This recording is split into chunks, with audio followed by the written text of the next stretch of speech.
All right, hey, we're live. Union of the Unwanted. Ricky, take it away. You dig it.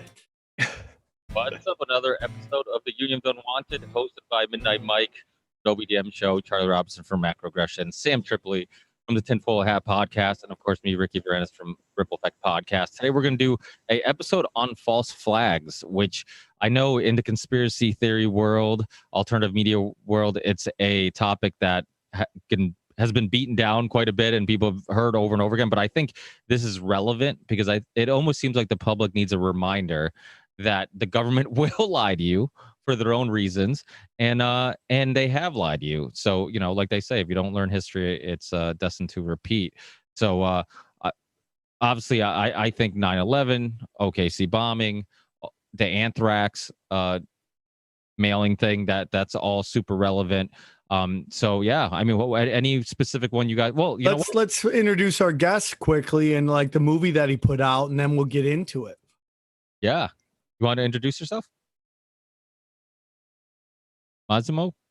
Excuse me, Massimo. Can you tell us a little bit about your movie and your film directing, and a little bit for those who may not be familiar with you? Yeah, I'm sorry. I need to apologize. I'm in Italy and it's midnight here.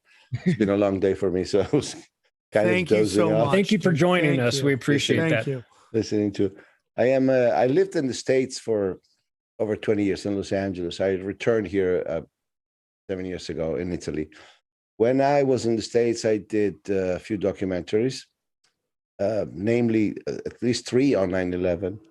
The first one was only in Italian. It was called Inganno Globale, which means global deceit. It was actually aired on national Italian television, believe it or not, on the Berlusconi channel in 2006. And it obviously created a big stir because... Oh, shit. I'm an asshole. What is going on? Dan's got technical difficulties. It's okay. He's got it under control. Okay. Continue. Yeah, please. Continue or restart? No, just continue. We're just live. It happens sometimes. Oh, okay, fine. I just did a live show myself. We had a lot of screw ups too. So, so basically, this 9/11 documentary was a bit of the equivalent of Loose Change in the States, except that here it was broadcast on national television by a Berlusconi channel, on top. And it was a major reaction the following days. It started a whole season of discussion on 9/11. So basically between 2007, 2008 in Italy, the 9/11 issue was discussed at mainstream media level, which has not happened in many countries that I know of. I don't think any country has really discussed 9/11 publicly at the mainstream media level. After that, I made other films. I made one called Cancer, the Forbidden Cures. One is called The True History of Marijuana. All the titles tell you already what it's about, obviously. The one is called The Second Dallas on the Robert Kennedy assassination. I also made one research into UFOs called UFOs and the Military Elite. And then I did the one we were talking about before, which is the biggest effort, the biggest enterprise I ever undertook, which was September 11, the Newport Harbor. This was a 5-hour-long documentary on 9/11, which is considered by many the most complete, the most complete, in-depth documentary on 9/11, only because it covers both sides of the positions in the same films. So in the same film, I present first the claim from the so-called conspiracy theorists, and then I present the answer to those claims by the debunkers. And then I reply to the debunkers' response to that.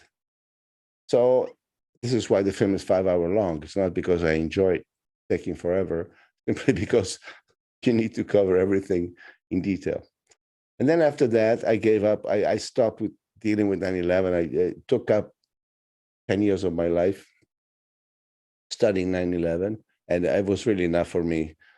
So I moved on to something different, and I made a movie because I was a photographer before in my life.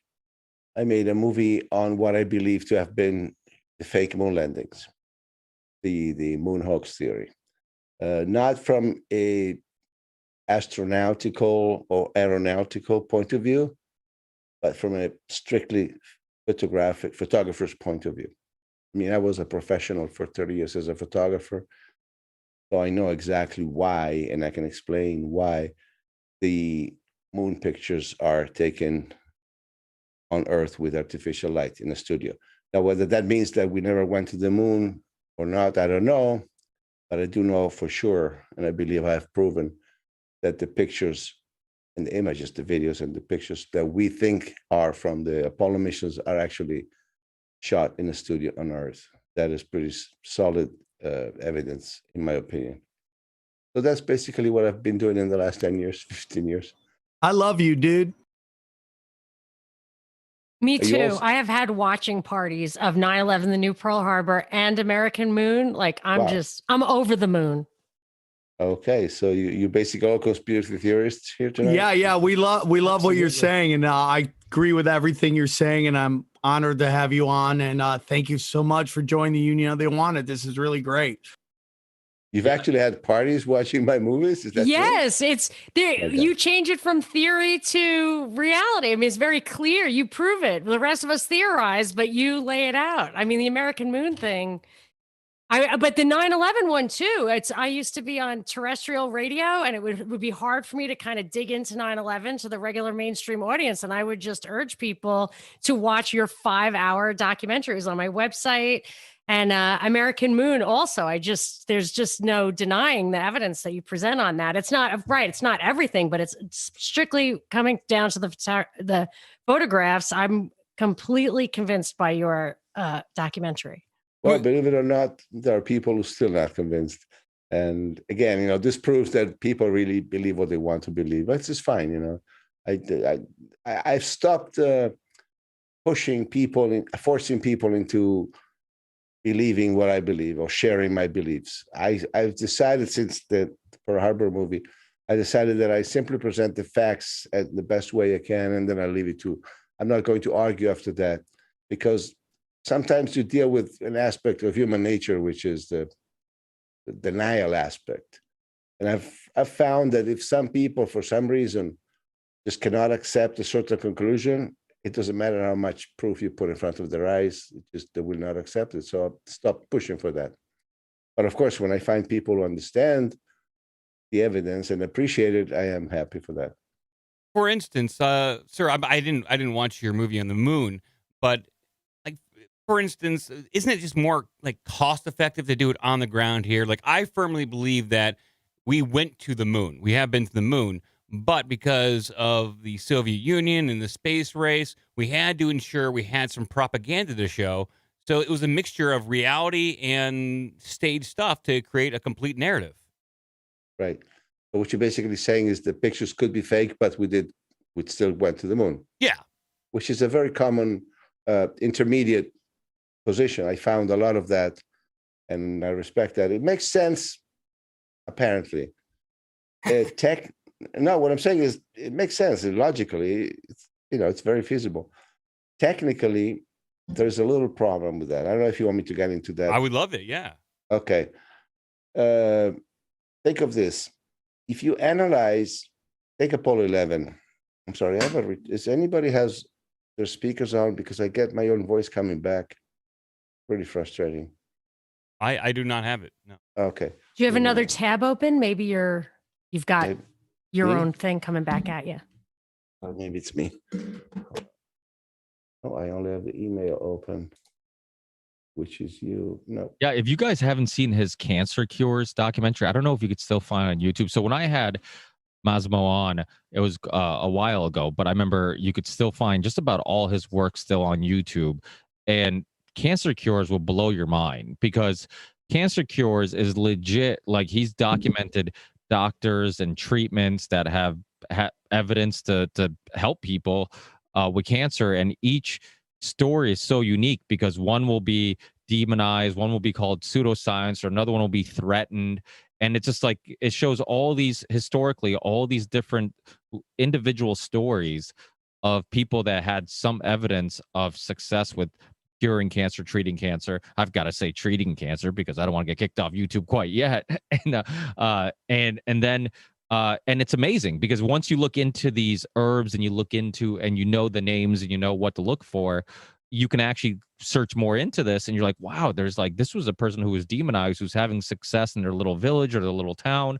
Everybody around there knew about it, but it's been completely suppressed from the public. So this is kind of related to what's going on right now, because this idea that, like, you know, government agencies care about our health or care about keeping us, you know, I guess healthy, and regulations that actually help us instead of hurting us is just ridiculous. Right. Now, would you like me to go back to the moon or to respond to this? No, we Yeah, want you to stay here. whatever you want. Okay, let's go back to the moon because I want to make this clear. That Mike is your name. You're going to have a different perspective after what I tell you. Sure. If you consider Apollo 11, which is the most known mission from which we have images, and we know the images from. If you consider the pictures, the actual photographs taken with the Hasselblad, and the video sequences, which were broadcast back to Earth, and you compare shot by shot, every time a shot is taken, you look at the actual picture in the video sequence, they are definitely taken at the same time on the same set. I mean, there's so many details that you can tell that those pictures were actually shot on the same set that was shown on the video sequence. Millions of details. A little puff of dust that moves at the same time the shot is taken, and you have the same part. You could not, my point is, you could not replicate the video sequence and the pictures at different times and places. Okay, they happen on the same set, whether the Earth or the moon. Now, the images, the video sequences were sent back to Earth live. We did see them on July 20th, 21st, 1969. That means that also the pictures had to be taken either at the same time or both were taken before. But in no way could the pictures have been taken after the actual broadcast. So this kills the idea that many people say, oh, maybe we went to the moon, the pictures didn't come out right, so we had to reshoot them on Earth later. No. The video sequence establishes an actual timestamp for those images. And therefore, you must know that the pictures also were taken either at the same time or both of them before, but at the same time. So this kind of kills that intermediate theory that many people adhere to, like you do. Can I ask a question about the live stream? Is it plausible that, because the way they present the live stream, Houston was actually speaking to the astronauts in real time, back and forth to the moon? I mean, it seems like it's faster even than the speed of light. Is that not one of the pieces of evidence that this can't have been what they're telling us, or am I misunderstanding? No, absolutely. One of the major pieces of evidence that I found is that in some sequences, not all of them, in some exchanges, the actual delay that you would expect in a communication between the Earth and the moon is missing. You need at least 1.3 seconds for a radio signal to reach the moon, and at least 1.3 seconds for it to come back. That's providing the astronauts replies immediately. So if I say, what's your name? And you say, Jane, immediately, that's at least 2.6 seconds you need between the question and the answer. I found instances where there's not even a second between the question and the answer. And therefore, excuse me? Did they have the technology even to do it that fast at that time? No, you can't go faster than that. You can't go faster than 1.3 and 1.3. There's no way. But was the technology even to do 1.3 and 1.3 in existence at that time? Okay. Yes, that was radio signal. A normal radio signal would travel at that speed would take that amount of time. Yeah, they had that for at least 30 years. I think the radio was in there. Monica, are you asking if you could do it at that speed to the moon and back? That's what seems. Yeah, I'm just saying, did they have that At kind that of time in technology, right? That's what you're asking. Yes. Like, Did they have a transmitter or receiver that was that powerful at that time? Yes. Yes. Theoretically, I mean, technically, they had the means to do that. Nobody's ever argued, oh, this is impossible. You cannot have that technology. No, it was basic radio technology. In fact, the whole suspicion is that the entire video broadcast was pre-recorded and was sent to Earth either from a satellite that was aligned with where the moon was. So this is the moon, this is the Earth. You put a satellite in between, and this satellite beams back the moonwalk. To you on Earth, it looks like it's coming from the moon. Either that, but they even had a technology where they could bounce an actual radio signal on the moon and back from the Earth to the moon, bounce it on the surface, and send it back. So theoretically, the signals that you're receiving from Earth are coming from Earth, but you still need that 1.3 plus 1.3 seconds delay. If the delay is missing, unless somebody has physically made a cut in the audio track, then it's impossible. And I got confirmation from the guy who releases the DVDs from NASA that he has never cut any of those audios. It wouldn't make any sense to cut only half a second away. You know, it doesn't make sense. But that's one of the pieces of evidence that I found. go on. Go, Sam. Basically, there's this whole story. I have a joke about, a Nazi, a pedophile, a Scientologist, and a Satanist walk into a bar. What do? Invent NASA. Do you think that these, like we see like Scientology with tax breaks, we see Disney with like being able to basically create their own like country in Florida with that pays, that doesn't have to follow the rules of everybody else. Do you think in any of the research you've done that has something to do with the fact that they work so closely with the formation of NASA? Who works so closely with them? Sorry. Walt Disney, L. Ron Hubbard. They were all sort of the group that came together to help create NASA. Okay. Hubbard, I don't know much about him. I know who he was, but I don't know much about his connections. Walt Disney, I can tell you, he is my main suspect for creating the fake moon pictures. Not so much the pictures on the set, the pictures of the actual ship, like the LEM, the lunar module separating from the mother capsule. When you see the LEM that detaches and goes towards the moon surface, those are special effects that came straight from Disney. They would use that Disney for animation, regular animations in the 40s and 50s.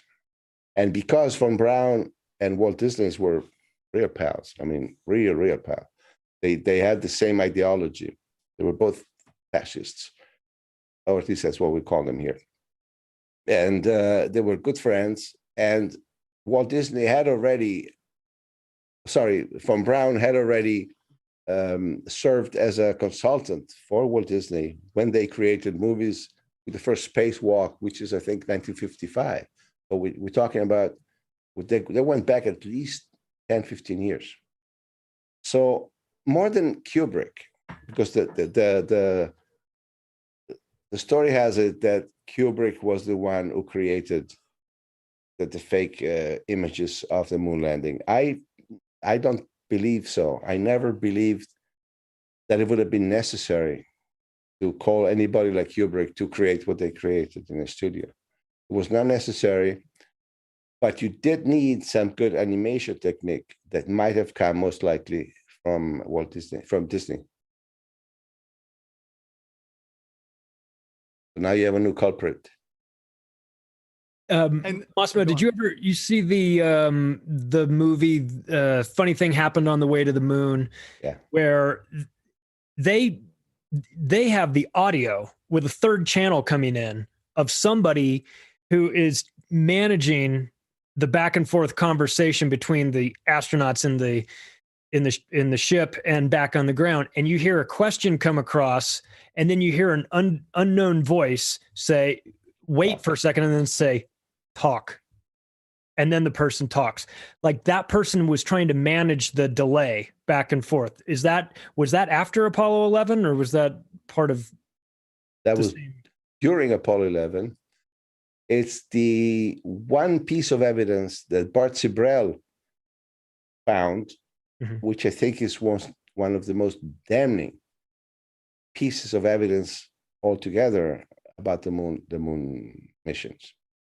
He found a video. See the talk part, when the third voice says talk, it's okay. It makes sense that it would in that situation.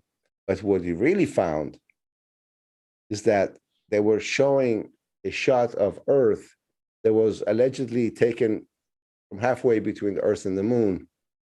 And I'm sorry, guys, I need to fix this audio. I have something wrong with my system here. Anyway, you can talk about something else. Give me 3 minutes. Yeah. Because I can't really concentrate. Know what he's talking about. That was the most important part to me. I thought, could that be real? It was where they were inside the ship, the spaceship. Yes. And they put a piece of cardboard over the window with the Earth behind it to make it look like it was much further away. And it was so, like, they don't even really talk over it when they present it in that documentary. And you're looking at it and you're thinking, this either is just smoking gun evidence or it's totally fake. But it really looks real, and what a smoking gun it is. And obviously they were all in on it. And I think it was in that documentary where the filmmaker goes to Neil Armstrong's house or one of those guys' house, and he punches him in the face. Remember that? It's in the parking lot of like the Lux Hotel. Okay, it's Buzz Aldrin that punches him. That was Bart Sibrel. That's Massimo. Yeah. There's a mashup on Twitter of all of his confrontations and the way that people react to them, and he's only confronting people who were involved in moon landings, and he's doing is asking them to swear on the Bible that they went to the moon. Dude, and how many things have you done in your life which you can't, I mean, you don't want to brag, but you're so excited and you just keep telling everybody, and you're telling me you go to the moon and you're not doing press conference after press. I mean, I release a comedy album. I'm on 90 podcasts trying to sell this album.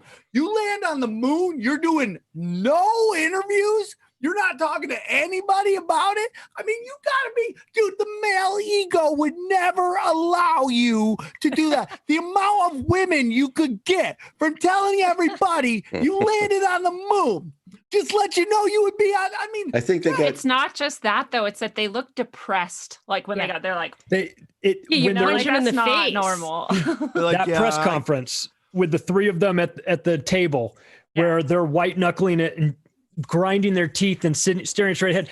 I've described that in my octopus book as it looked like they were hostages being forced to read a statement. It was the exact opposite reaction that you would have to coming back from the greatest achievement in the history of mankind to then sit there and look like you're being about to be waterboarded. You know, you're just sitting there just wishing it was over. I mean, that's like a with spiritual reality. experience. You know, you just saw the entire planet from afar. Like you can't. So that's the only counter, I guess, the counter argument that I would kind of understand is you astronaut. Well, let's make this fun. Let's not all agree. And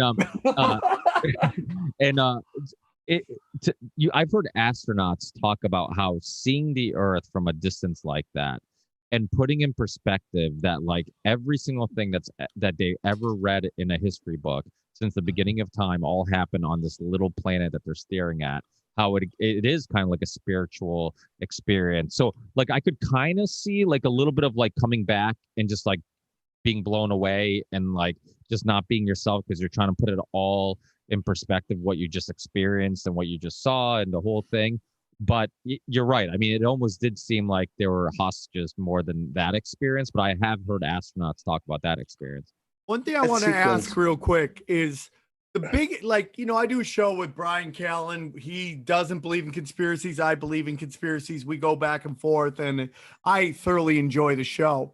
But, his whole argument, and most of the time is his only argument, and I love him, is that how are they going to get all these people to be behind it to agree? Like, I would love to hear this group of people who seems to be very much into the truth community. What is your take on that argument? Everybody Excuse me, heard that Can you argument. guys hear me? Yeah, we can hear you. sir. You're not I moving see though. my- It looks like you had a Your stroke. video froze. You're My image is frozen, but we frozen. can hear you. Okay. Well, not my best profile. No, you look great, dude. You look stunning. That looks like All your right. died. I'll keep going anyway. I hope that unfreezes. Yeah. Oh, maybe I know where it is. Hold on one second. Oh, But that I'm argument, messing up a lot. No, this is a turn off. Okay. Anyway, let me say something. Yeah. That embarrassing sequence about the press conference is possibly the one single piece that anybody needs to see to know that those guys not only did not go to the moon, but had to represent that they did. I mean, they was obviously forced to. The Barcy Brell thing that you mentioned before, it was, he went up to at least 10 astronauts between the moonwalkers and those who actually circle the moon. I think Apollo 10. He also interviewed Ed Young from Apollo 10. And the reactions these guys have when he says, swear on the Bible you went to the moon or you circled the moon, are another piece of damning evidence. As somebody said before, you've been to the moon, man. Why would you not swear on the Bible that you have?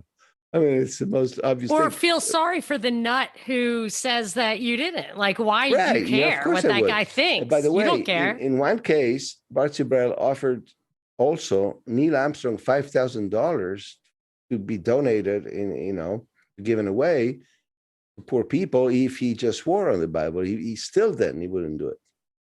But let me give you one little anecdote that nobody has ever heard from me or from anybody else. It just came to me because we're talking about Ed Mitchell, Apollo 13. Once, when I was living in the States, I met a very famous actress, and I'm saying very, very, very famous, okay, top level in the history of American films. We were discussing the possibility of making a movie about a subject that is not interesting here. And somehow the conversation went on to the moon. And she said, oh, I was very good friends, meaning I was together for a period of time with Ed Mitchell. And he told me, she said to me, that he did not walk on the moon. He just was out in orbit. And I said, excuse me, Ed Mitchell is one of the 12 known moonwalkers. Oh, no. Absolutely, you're mistaken, she said. He did not go to the moon. He told me that he only went in circles in orbit, but he did not go to the moon. Okay, I had to take her to a computer, open up Wikipedia, and show her that Ed Mitchell is one of the 12 known moonwalkers. I wish I had a camera at that time to photograph her face. She stood like, she looked at those lines on Wikipedia, and then she just said, why would he ever lie to me? And I said, blank her name, I don't think he lied to you.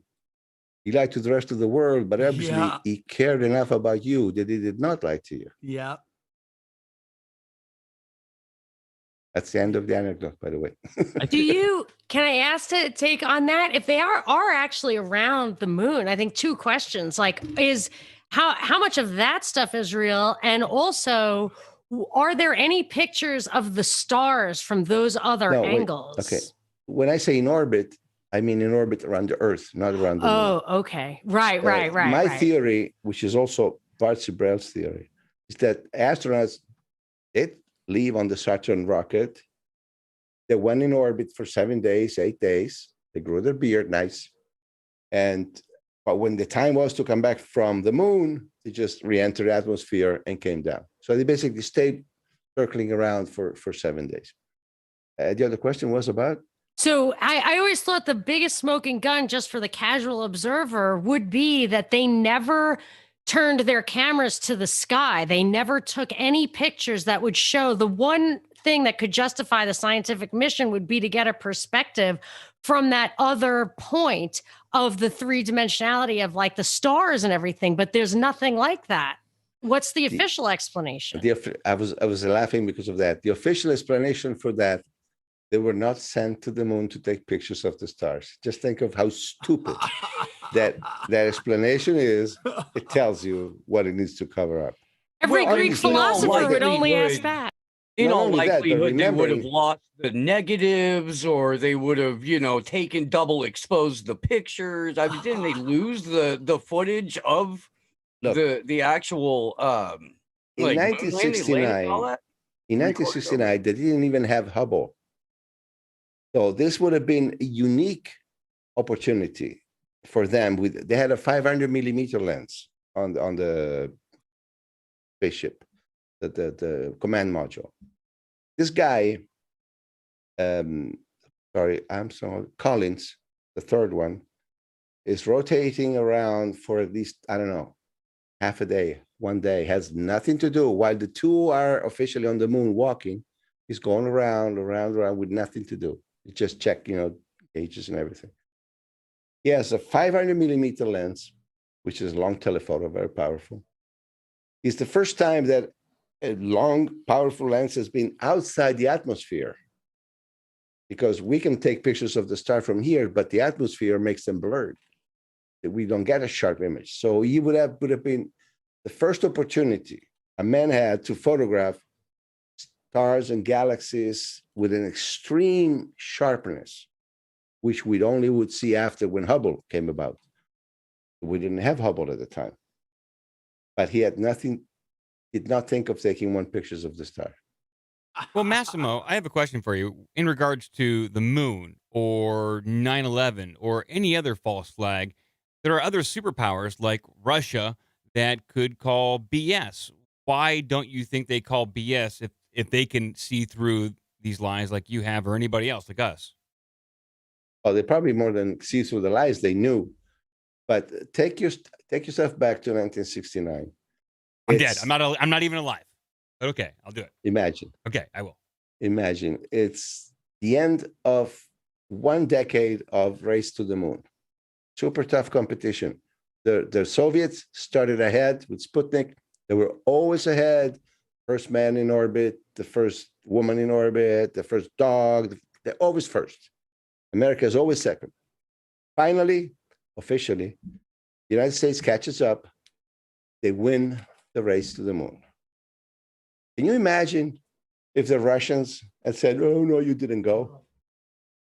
The world would have laughed at them. The answer would have been, "We saw it on TV. You freaking stupid. You lost. Our loser." A loser like that could never call a bluff after he has lost a race like that, because nobody would believe him. It would have been ridiculed. That's reason number one, psychological. I'm going to skip one because it's a little too complicated to get into. Let me skip this part because we get too. Let's stay with that. They would have looked like fools. Secondly, think of this. As the Apollo missions were still going on, 1972, Apollo missions are from 69 to 72. As they're still happening, Soviet Union and the United States are already talking secretly about a future joint mission in space, which is what in 3 years will become the Apollo-Soyuz encounter, 1975. They were already in talks for that and advanced. Astronauts had been back and forth checking each other's connection systems so that the two vehicles could actually connect in space. They're very ahead with that. Had the Russians called bluff from the Americans, anything that happened after that would not have taken place. It would have been a totally broken system of communications between the two. The Russians were very interested in acquiring the American technology because the American technology did surpass the Soviet one by the end of the decade. They were very interested in acquiring that. So think that you will look like a stupid by calling a bluff, and you would lose all the possibility of what's already going on behind the scenes. I don't see any reasons why would anybody call it like that. And third, Soviets also had a lot of skeletons in their closets. So I don't think it's healthy to start calling on each other's They had a lot of lies, skeletons because in you orbit, never too. know where you end up, you know? And can I draw a connection between the moon, one of your topics, and the 9/11 topic with the Russian idea, which I've kind of concluded that one of the reasons that they don't out everything is, I think they call it straight power concepts. Like, it's more important for Russia, the Russian elite, to use their levers of power than to actually just nationalistically dominate the US. So they're not going to call out ISIS because they use ISIS. They use it against their Oligarchies own. help oligarchies. Or they just Yes. they use those same mechanisms, so they don't want to expose this. Like, they don't want to reveal the method of how superpowers suppress their own national interests in favor Absolutely. of some We are used- international elite. We're used to thinking versus, Soviet Union versus the States. That's the story we were sold in the 60s, the race between this and that. In reality, if you go above the official level, there's a cross connection between the elites and the elites. And I couldn't care less about calling each other's bluffs. That's okay. You won this one, we win the next one. It's not a problem for them. That's why I always thought the idea that the moon landing was a hoax in order to win the Cold War was rather noble. Like, I actually thought it was a noble lie, too noble even for the US government to do. Like, I think there must have been a deeper reason to perpetuate that hoax than simply to dominate Russia. Massimo, I wanted to ask something. The biggest argument we were going to get into it is from the regular people, is that how can so many people be in on this? Yeah. I don't think you get into those rooms to play this character that they want you to play unless they absolutely know you're playing ball, whether it's blackmail or you've shown some initiation to get into that room. You don't get into that room. When NASA shows up, 20 people in the room going, yay, we landed on Mars, when we're really in Greenland. Those people are hand selected to go into that room and play that role. What are your thoughts? I thought is that actually that is the large room. There's a smaller room. And the chances are that the people in the large room are the first ones to actually be duped. In other words, you have this image, the famous image, of the lamb landing on the moon, and it's a small step for mankind, whatever he said, big step, whatever. And everybody cheers. Those people cheering, I believe they're absolutely convinced that we went to the moon. But what they're watching a videotape on a screen. The actual communications is a separate section. And I have the feeling that those 400 or 500 people in that room are the first ones to be duped. You cannot afford, this is right, this concept is correct. You cannot have everybody in it and know about it because somebody would just say, but you don't have to have so many people in it. All you need is very few people, and all the rest are the first victims of your own hoax. Yeah, but isn't it true? Like, for example, the JFK assassination, you look at 9/11, you look at the OKC bombing, you look at even the COVID thing going on right now. There's so many people who are talking, who are whistleblowers, and they're silenced, they're killed, they have suicides or they have mysterious deaths. So anytime somebody's like, well, if this was a giant conspiracy, why didn't I hear about it? It's because they do a great job at silencing those voices. And when you control the media and the TV, the place and the newspapers and the places you would hear those whistleblowers, then where would you hear their voices anyways? You're not going to hear them. Let me give you the best examples with the JFK assassination. One of the arguments by those who defend the official version is that So that would take so many people to be in it that sooner or later somebody would talk. Why hasn't anybody talked? The point is that people have talked. People who participated in the Kennedy assassination have confessed that they did, but we never heard about it unless you're studying the story. Howard Hunt, on his deathbed, he confessed to his son. He left a recorded confession to his son. Howard Hunt was the CIA man and then the Watergate man.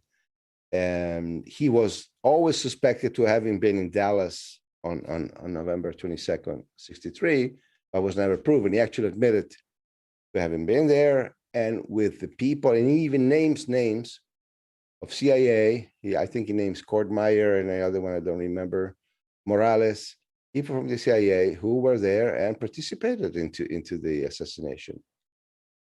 The very person who is probably shot the fatal shot, the front shot from the grassy knoll, has confessed, I did it. It's on tape. His name is James Files, and was at least 10 years ago in a prison in Illinois for a different related matter. He has left a confession on the tape. He tells he was a little mafia boy. He was 21 at the time. He tells the whole story from the day they left from Chicago. They came down to Dallas. He chose to go on the grassy knoll. His boss, Chuck Nicoletti, would shoot from the Daltex building, which is aligned, but not the same as the book depository, but it will look like it came from the same angle. All the instructions he got, you wait, he has to be a headshot. It's all detailed. Plus the bullet he says he bit a bullet, left it on the fence, and boom, there's actually a bullet that was found left on the fence. So yeah, that I could never find corroboration of. But if you listen to his story, you don't have to find the actual bullet. It makes sense because he gives you all the missing pieces of the Kennedy assassination that we never had. For example, he explains why Oswald turned positive to the paraffin test on the cheek, but not on the hand. This has always been a mystery that nobody could explain. Sorry, the opposite. He was positive on the hand, but not on the cheek, which theoretically would mean he's not shot a gun. He explains that. I'm not going to get into details now. The third confession that you have is a guy named, give me a second, Tosh Plumlee. He was the CIA pilot at the time. He, on tape, tells the story of how we collected Johnny Rosselli, which is one of the killers of the mafia, the day before from, I think, Lantana in Florida, and they flew to Dallas, to Houston first, and then to Dallas. So he confirms that the same killers that James Files says were in Dallas, he actually flew them there. So you have these triangulations of confessions that match perfectly. So my point is, people do confess at some point. The problem is that the media doesn't pick it up. The guy who interviewed James Files in prison 15 years ago, when he told the story of how he killed Kennedy, he thought he had struck gold. If I were a producer and I get an interview with a guy who says I shot Kennedy and it's credible, I walk out of that prison and I think I've struck gold. Well, guess what? Nobody wanted to buy his tape. We only have it because we made research, but he was not. So the idea that just because somebody talks, automatically the whole world would know, it doesn't stand. That's the missing part. The media does not want to officially acknowledge that Kennedy was killed by the mafia in cooperation with the CIA. They will officially write that in a history book. Everybody who studied the case know that that's what's happened, but that has to stay as popular belief. It cannot become official history. So the fact that somebody speaks, they don't care. Did you ever hear on CNN about our Hunt's confession to his son? No. Did you ever hear on CNN, ABC, or CBS about James Files' confession? No. They refuse. They say they want to know. So that's how it works. It's not enough for people to speak. It has to reach the larger audience, which it never does.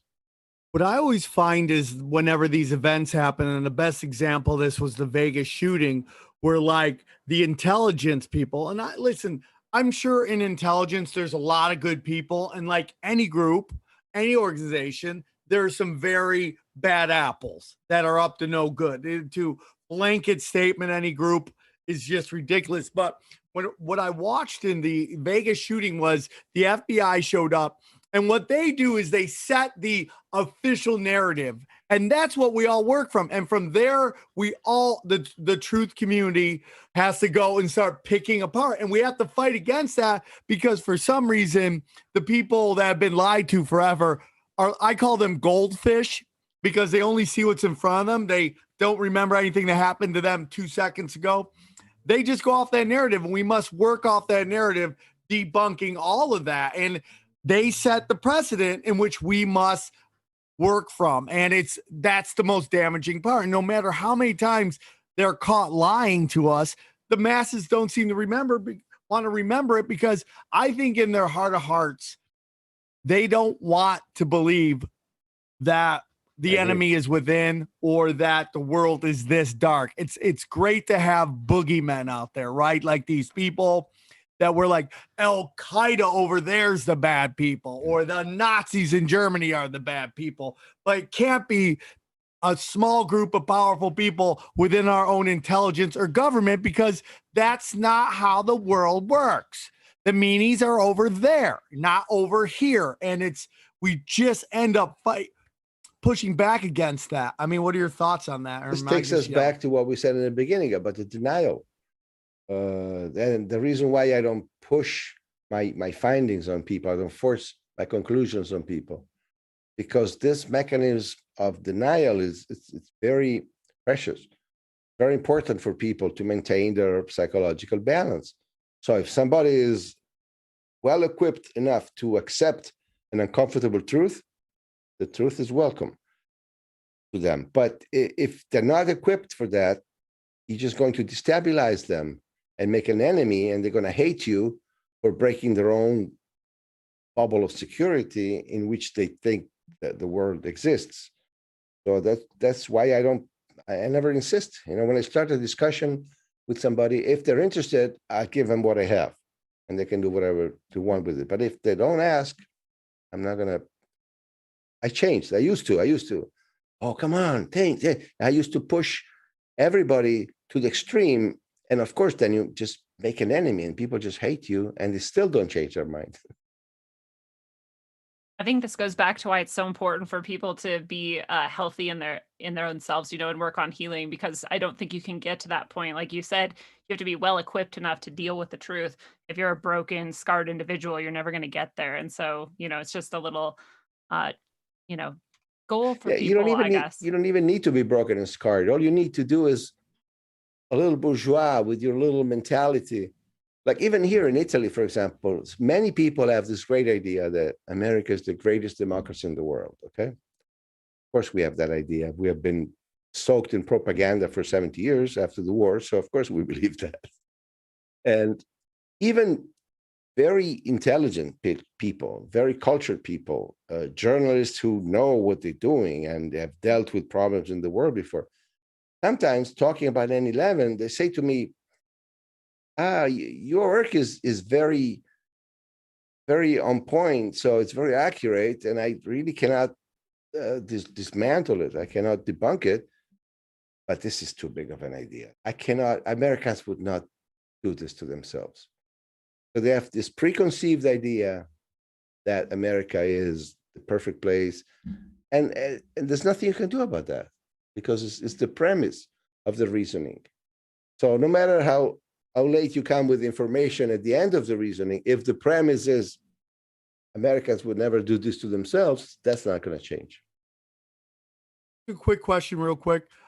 So being out of Italy, I've been doing this podcast called Tinfoil Hat. I would love to have you on sometime, but I've done some study and I kind of get into this idea that whether it's CIA, Mossad, MI6, they have different names, but they all seem to be kind of the same organization. And maybe I'm wrong and I'm going out, but for me, it just seems to be more of a Jesuits thing, and that they all kind of work under the same organization, but in different parts of the world.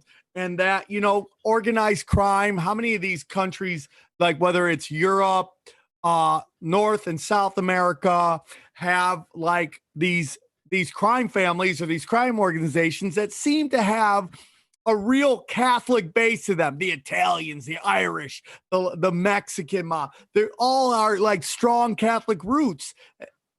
Am I just talking crazy right here, or have you studied any of that and found that there might be something that there's as they say in boxing, there's levels to this shit, and what is a higher level than maybe even the intelligence communities?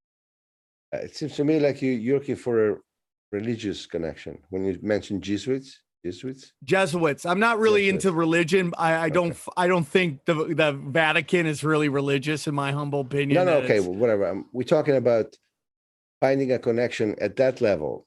So when you mention Catholics or Jesuits, you mean that. I've never found anything in my research that would hint to an overarching connection of this kind between different secret services. But then again, I haven't really studied I don't have the tools to study secret services in depth. If I had, I would probably be dead by now. So the very fact that I'm alive means I don't have the tools to access information I would like to access. So no, I don't know if I can answer that question. Well, there's also the going back to the space race, and the moon landing and all of this. I had heard and seen that every single space agency in the world all use the same symbolism of the vector symbolism. It's just like that arc, sort of like the Nike swoosh. Every single one of them does. And I feel like that's like a bit much, and that it indicates that they are aligned and there is some organization, whether it's the Jesuits or someone else, right, that connects all of these.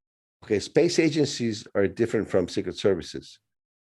Space agencies may have a Masonic connection, and the symbolism is typical of Masonic organizations. In that, I would be more prone to believe that there is a connection that goes across all of them. But before we were talking about secret services, MI6, Mossad, CIA, and that. Well, you know what I want to get into too, because we have the pleasure of having Massimo, my two guys that are responsible for my two favorite 9/11 documentaries. You have Jason from Loose Change, and then you have Massimo from 9/11, New Pearl Harbor. And why? There he is. That's the Jason. Yeah, look at you guys side by side. We talked about, let me see, it would have been 2005, 15 years ago. You guys were coming to LA. We were trying to organize for me to come and meet you guys. We never made it, but I remember talking to you, Jason. Yeah, I have aged and you haven't. What's wrong with this picture? I have aged and you haven't. Oh, I'm lucky, and believe me, I'm feeling it. I'm almost 42 now. I jumped in a little bit, and I didn't want to interrupt because I had another broadcast. But you're talking about the space race, and this is something that I've really looked into. I kind of want to understand where you're coming from on these new messiahs of space, such as Elon Musk and Jeff Bezos with their privatized stuff of Tesla, SpaceX. And now they had this, Inspiration 4, where you could be on the Space Force if you were in an internet lottery. You have Blue Origin from Jeff Bezos. And it just seems to me that these guys are using antiquated technology. It's all based in rockets and not new propulsion systems. And we constantly get these promises that we're going to the moon and we're going to colonize Mars. And obviously that's masking something else. So why do you think that they're amplifying these guys as the new prophets of space? Why does each of those people do it in particular? I cannot tell. In general, the idea of the space race has always, since the 50s, has been pushed in order to allocate money from government that obviously then goes somewhere else. I don't know how many $billion was actually the NASA missions worth. It was a lot at the time. I think it was 150 billion could be of today's money or something like that. If they did not go to the moon and they only spent part of that money, where did the rest of the money go? Maybe black ops, black projects that could not be space projects, maybe that could not be done in the open. That could be a very good reason. For example, now we hear about Mars. We're back in the 1960s when it was the moon. Everybody thought we're going to the moon. That helped Congress to fund all that money that possibly went somewhere else. Now it's Mars. So obviously we're going to have new projects going to Mars, new ideas going to Mars, development money. If we're not really going to Mars, which I don't believe we are, where's that money going? So there's a big cow to be milked by proposing future frontiers in space. So what are your thoughts on the weaponization of space, especially the strategic initiative in the 80s with Reagan, also known as Star Wars? They said it was a big failure, but then we kind of made this pseudo alliance with Russia on the ISS, right? Until Musk came into the picture for 11 years, we were riding Russian rockets up to the ISS. I look at this, I look at Starlink, for instance, and DARPA launching their own Starlink along with Musk's Starlink at the same time as an extension to militarize space in these black projects. I believe that's where a lot of this money is going to. Well, we're getting into a territory that's a little not so sharp, so to speak here, in my opinion. I don't know exactly about each of these projects. I don't follow much of that. But for example, about the Star Wars project, I remember I made also a documentary on UFOs. It's called UFOs and the Military Elite. And my documentary has nothing to do with aliens or little green man. The only green man we talk about in my film, my documentary, is the people from the Pentagon, the military.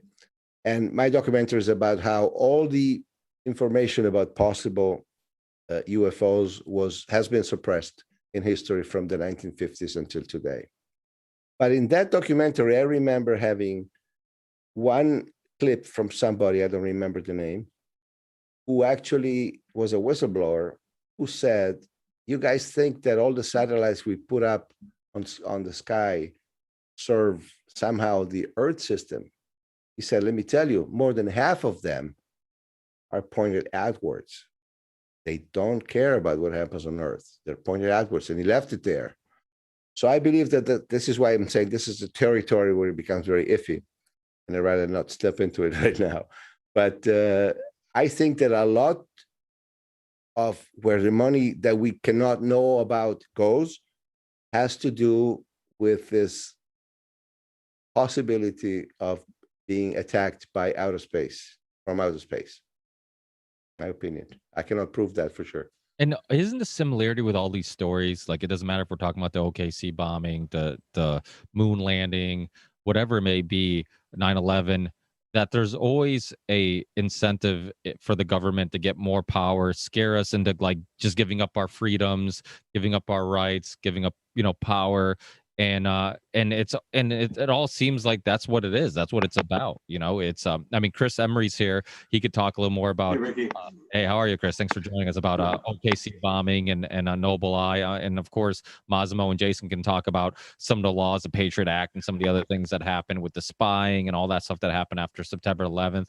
So it's just, and then you see it now with the COVID thing, right? It's like, oh, let's track you, to protect you. We want to track you so we can protect you. All this type of stuff. So you see, this is why this stuff is so important for people to learn, because if you're a teenager and you weren't alive or you're very young during OKC or 9/11 or all these things, it's hard for you to see those patterns repeat over and over again. We're almost, I think just about all of us are at that age where we can kind of put that together. I was actually born on April 19th. So the OKC bombing was always super fascinating to me because it happened on my birthday. And I remember being a kid and paranoid about like, is something going to blow up on my birthday every year?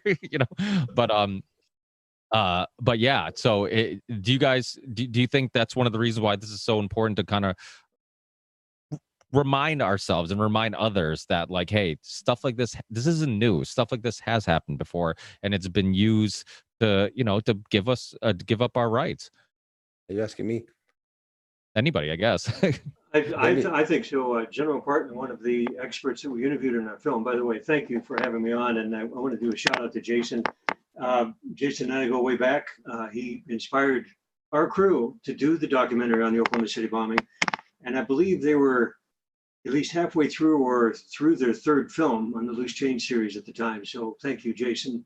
Good to see you, Chris. I haven't seen you in years. You look great. Likewise, a little shorter on the hair, Jason. Looks good. Everybody's getting a little gray. No, you're looking awesome. But anyway, yeah, the Patriot Act. General Parton, one of the first things he told me when I visited him at his home in Alexandria, Virginia, was that the Patriot Act was not necessary at all. There was enough legislation, there were enough restrictions already in the congressional record and law many times over that it was just a political ploy by Bill Clinton and, of course, the subsequent administrations to really try to restrict their rights.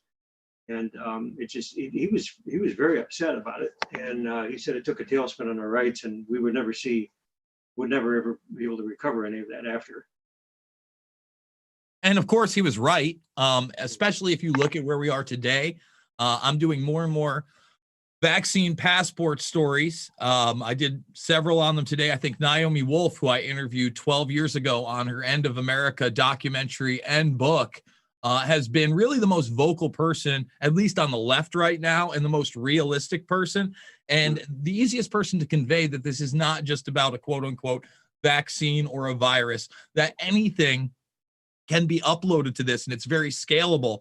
And I actually played a clip from Michael Smirkonish trying to now make the no shirt, no shoes, no service argument that's circulating around, even though that's not a medical record and absolutely absurd. Well, I'll never forget, I think Smirkonish was one of the first, and I actually played some of that earlier today, first guys I took on mainstream media. I was on MSNBC with him then. He's on CNN now. Both still big-time bootlickers, establishment propagators. And this fake news thing, it's not new. It's been going on for generations. I think we still have to fight it. You know, there was a light at the end of the tunnel that I saw this week, actually, in the Daily Mail. It's probably the most fair article I've seen questioning 9/11 in the sense of the controlled demolition of the towers, Building 7, and on behalf of family members that are still bringing lawsuits almost 20 years later and demanding that the Attorney General in the United Kingdom relook at the evidence. And this article spent no time calling us kooks or cranks. And it was actually extremely powerful to the point where I read the entire thing top to bottom, kind of speaking to what you were saying, Ricky, how people don't understand how much trouble we're in right now if they don't understand 9/11, if they don't understand Oklahoma City, if they don't understand the World Trade Center bombing in 93, if they don't understand JFK or how we got into Vietnam. All these things are essential in letting people know that this is it. This is the takeover. This is the push. If your governor is not now willing to sign something into law like DeSantis, they have declared themselves the enemy. Make no mistake, that is where we are in this country and the world. Well, I always say, I'm like, if they can shoot in broad daylight, the president, the elected president of the United States of America, like in broad daylight in front of people and cover it up, what the hell isn't possible? Like, why would anything else be hard to believe? Like, think about something like that happening in our time. I think it's easier to digest because it's historic. Like, you read about it, you didn't live it, you didn't see it. But, if you look at living through something like that, imagine if that happened today, it'd be chaos. It would be crazy. And then to find out that there was a possible cover up and there's a really shitty investigation, and then they took out the guy who shot the president, then they took out the guy who shot the president. It wouldn't even seem real. You're like, wait, there's no way this could be real, Ricky, can I say like that,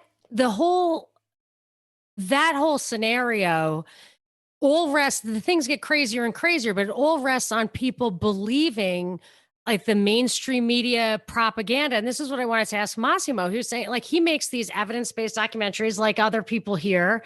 And yet when you just talk to normal people, they refuse to believe it because America's great or whatever. So I'm interested in your opinion, Massimo, of why does the media that comes through the mainstream media have such a more powerful impact? What is the psychology behind that? Or is it that they actually do psychological experiments on how to influence the public. I mean, did you get a sense of that when you're trying to break through those barriers with your stuff versus the shoddy stuff that is more convincing just because it comes through the big pipe? I get it every day. Unfortunately, it's very frustrating. We here in Italy, for example, we have the same problem now with the COVID.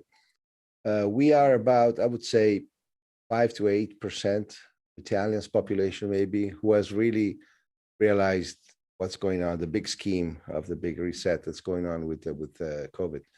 90% of the people, and possibly even more, are totally bought into the mainstream version. I mean, mainstream media is called mainstream for a reason, because it's the main stream, it's the largest. So mainstream media represents and at the same time influences the thought of the majority of the people. And that's why they have a frame out of which nobody dares to step, so that provided you stay within those frames, you will always be mainstream. And for us who are outside, we had the internet and YouTube until yesterday, but now we're getting killed on YouTube.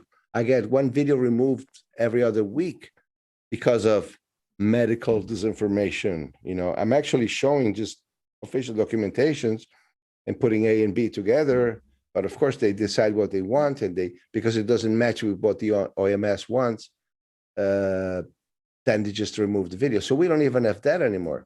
We're actually working now on a different platform. My son basically is the technical guy. He's building a platform that's totally independent from any public server to host our own videos so that they cannot be taken down anymore. But I mean, up until a couple of years ago, it would have been relatively easy to fight back. Now with this new fake news thing, which has become the weapon for censorship, it's become very, very difficult. So not only is it frustrating to see the power that the mainstream media has over the majority of the people, but even our power, which is already 1/10 or even less, has been reduced day after day because of the censorship, especially on YouTube. I'm sure you guys have the same problems. I mean, Let's get Ryan in here, because this is a perfect topic to get Ryan in here. Nobody's been censored quite as much as Ryan, has definitely of late. So Ryan, thank you for staying up. And you're not even in Italy. Massimo's, it's like 1 a.m. in Italy, and Ryan has a hard time staying up for our 7 o'clock show. But I'm just busting your balls. But Ryan, you want to fill us in about the extent that censorship will go? Yeah. Well, fair. And thank you for having me on, guys. I should have been here 1,000 times before this, so I appreciate it. It's funny. I just on a side note that I actually accidentally put this on Tuesday, so I almost missed it. And then I thought it was 6 my time, so that's why I came in late. So it wasn't supposed to make it today either. So, but yeah, I mean, we don't need to spend too much time on my censorship. You know, there's so many people out there that have been censored. I'm sure everyone here to a degree has been censored. I have 2 YouTube channels been taken down, my entire Twitter, Patreon, GoDaddy blocking my podcast. I mean, we all know what it's about. You know, they are. I just love Massimo's point there at the end about, or just statement about going over scientific documentation, just reviewing what it states and then pointing out what that means in contrast to the current narrative, and how in the world that can be deemed anything other than just, how can it be deemed misinformation, let alone medical misinformation, is staggering. So let me stop you for a second, Ryan. So I just finally did a video on the SPARS document, and this is yet another one of these war games that came out. And this is the 2020 version. So there was a 2017 version. This is a little more antiquated. It's only a 32-page document. 8 of that is citations. They actually go into a scenario where someone named Epi Girl, and I saw Whitney Webb on Tim Dillon's show talking about how she was basically able to aggregate information that was true and put it in a manner where you now doubted the mainstream media's narrative. Not that it was false. Well, guess what? This entire document, let me see if I can't just bring it up here for all you guys. We'll do it live. We Last American did he just lose? Oh, there you are. No, I'm here. Keep going. We covered the SPARS. I think Derek Bros wrote about that in 2020 November, I believe. He covered it's a pretty alarm. If you guys haven't seen that, I recommend you look into that because it's just another Event 201 style prediction. It's predicting something that will be coming. Go ahead, Jason. Yeah. So if you look at it here, this is basically, and what we'll do is we'll bring it up nice and big so everyone can see it. This person, Epi Girl. Oh, I'm sorry. We'll have to do this one. Sorry. So Epi Girl is now this social media influencer, and she's taking actual VAERS data, CDC and FDA information, and this is a COVID-like thing. And basically, because her stuff is better, the government attempted to respond to these claims through formal press releases, but these were neither as visually appealing nor as interactive as Epi Girl's maps were, therefore largely ignored. So in other words, she did it better than them. And then the other point to make, is that they basically say it's not just misinformation, it's doubt.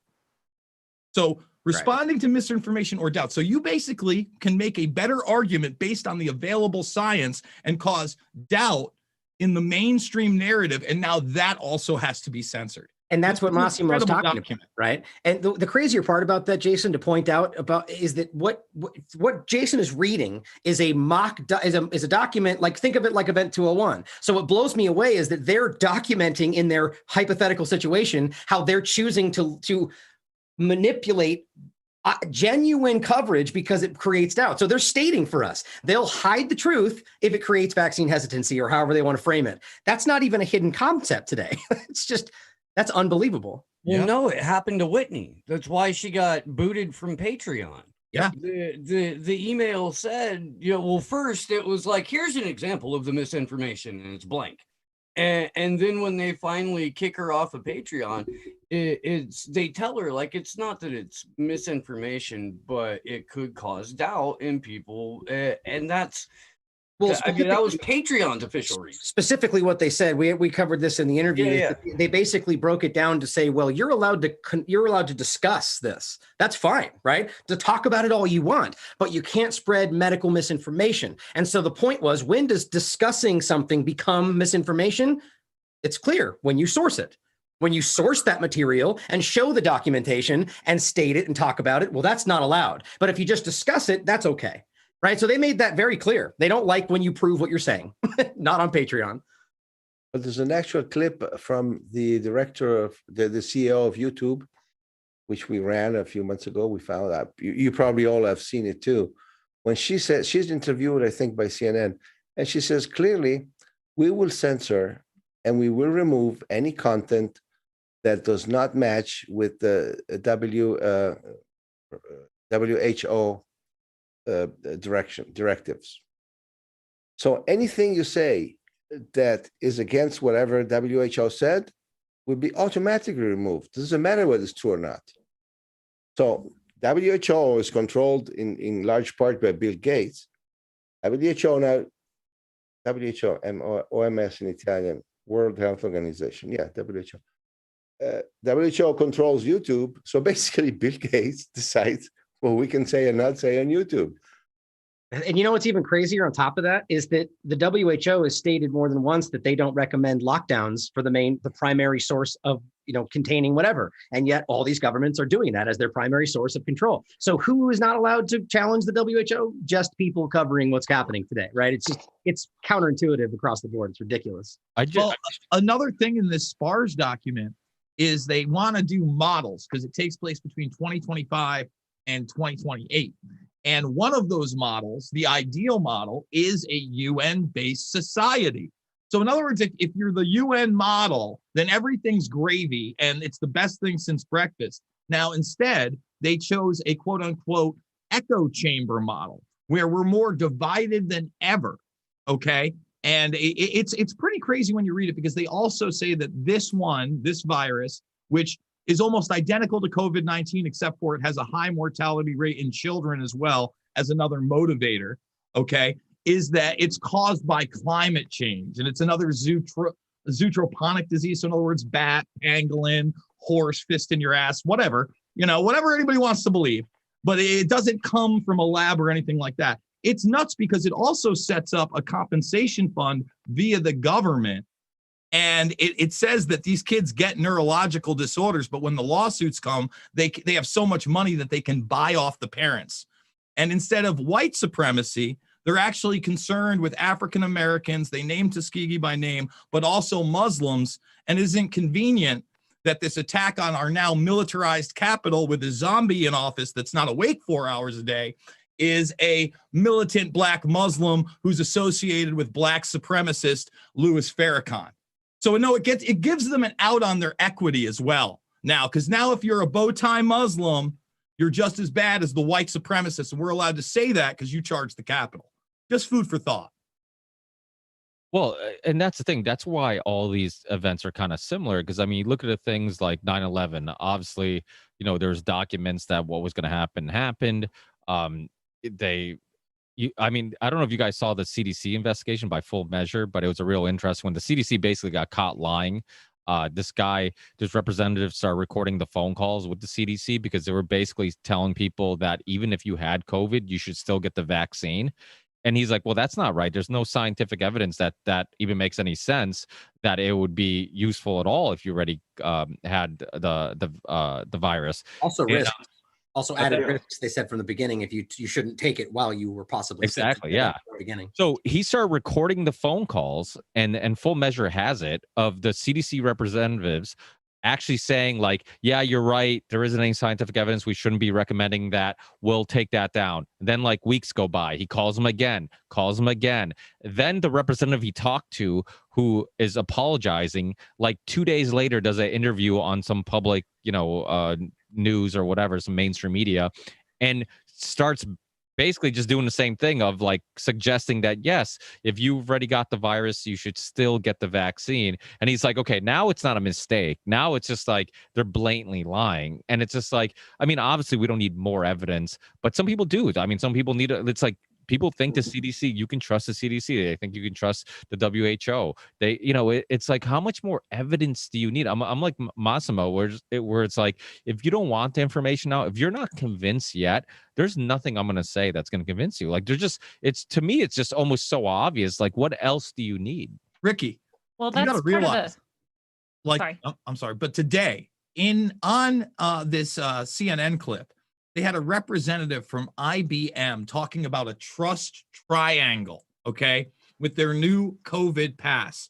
The irony of the fact that IBM, an American company, helped exterminate not only Jews, not only gypsies, not only the mentally handicapped, but also dissidents with their first calculation machines, and nobody went to jail. Nobody was part of the Nuremberg trials. None of that happened. No one was held accountable. It didn't come out until I believe it was the late 80s, early 90s through Edwin Black's research. Should be extremely alarming that the same people that want your trust triangle literally less than a generation ago helped exterminate an entire class of people with the Nazis. That's how hardcore this is. And now we're on a digital trail of tyranny where it's over. The Track Trace Database Society's already been here. This is the takeover. This is the medical martial law tyranny of total control, my friend. I just printed out their governor. I live here on the west coast of Florida, and Ricky, familiar with that. But I just printed out the Office of the Governor Executive Order number 2181. And it was amazing. I was just reading through this, and I said, how basic and how forthright is this just for the basic human rights? Every governor, like Jason said, should stand forward and say, hey, this is what our citizens deserve. This ties in, I think, perfectly with the states' rights, that each state has the 10th Amendment. They can push back against the federal government. They can push back against federal agencies and say, hey, what you suggest or what you mandate for us to do is not in the best interest of our citizens. And Jason's right. Aside from the governor of South Dakota, I don't see anybody else stepping up to join Governor DeSantis on this. And it's not that difficult. He's putting all of his political capital and everything on the line here, and it's going to come back in spades in a good way. And he's got 22 million people to be responsible for. We're not talking about a small state like Massachusetts or Rhode Island, not taken away from their commonwealths, but we're bigger than a lot of small countries in the world. And I think this is a great way to set an example. So getting back to your rights, it's not that hard to do. You just need strong leadership and somebody that has some backbone and fortitude. And a lot of people don't realize that he was a former JAG officer in the Navy for 8 years. He went to law school at Harvard and Yale. And so he has the ability to see the bigger picture. And he knows what the legal ramifications are. So not only is he saving our Attorney General's office a lot of money, he's saving the will and the rights of the citizens at the same time. And I think it's a brilliant move. I'm very, very blessed and very pleased to be able to live here in Florida. Yeah, my issue though with this situation, and it goes back to the vaccine passport thing, is that, you know, we have, I mean, it's unequivocally a good thing, right? I don't care what, going away from what's happening is a good thing, period. Oh, yeah. But the problem is though, is that I don't know about you guys. I don't trust any politician. I don't care if it's left or right. I don't care if it's my state. I don't trust these people. So what they're doing now seems to be obviously beneficial politically to people like us that are going to go, yay, he's a good guy, you know? So I'm very concerned about that. And whether or not it is, does it then do away with the actions that have been taken thus far, right? Even DeSantis, even Florida. Florida's one of the best, but there were still actions that were taken that were unjust, in my opinion, right? Let me say this. Hold on. Let me plan out my thought here. You're making a good point. Yeah, go ahead. Sorry, I just want, there's two things there. One is that, and whether or not they should be held accountable from before, and then whether or not, even if they stop it, they're still going to allow the people and the businesses to enforce it, which is what the government seems to be wanting to do anyway, right? So please go ahead. Sorry, I just want to get that in there. No, I get it. I want to make it pretty brief.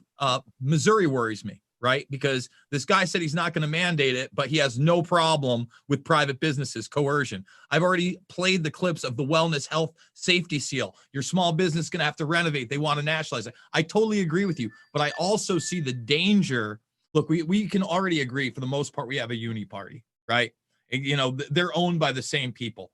However, to put that on paper when Zombie Joe says he doesn't know if there's going to be a Republican Party in 4 years, that just means they're going to take the corruption to such a level and gaslight to such a level that local elections, governor elections are going to be so corrupt that they will create their uni party. And I think that puts us in an even worse position, Ryan. So I'm totally with you. I trust none of these bastards. But at the same time, can you imagine living in a country where there is a uni party or the road to that uni party? I think there's almost no doubt that is when violence starts to trigger off. Without any exception. I live in California. We have a uniparty here. It sucks. Well, and they're going for the international uniparty with their international infrastructure calls. And we all know this is the UN agenda, and this is what they want to model everything after. So it's not just going to be the country that's the uniparty. It's going to be the worldwide uniparty. Hooray! Excuse me, guys. I just want to say goodbye to everybody because I really can't stay awake anymore. I'm falling asleep. Oh, yeah. I'm getting old. And thank you, everybody, for having me. And it's been nice to hear from the other side of the pond. Hey, Massimo, my name is Brian Cristian. I just wanted to introduce myself. I never got to say hi. I appreciate you being here as well. Enjoy the conversation. Thanks to everybody. Thank you. Good night. Good evening. Good night. Thanks for joining us. Thank you. Hey guys, I owe you all an apology. I had my mic muted. So anyway, I think we got it fixed. So go ahead.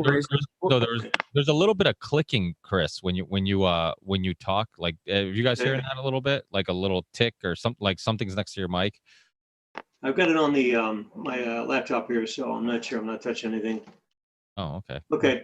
Well, Chris, you were going to say something a minute ago when I was talking. Were you going to? No, that's fine.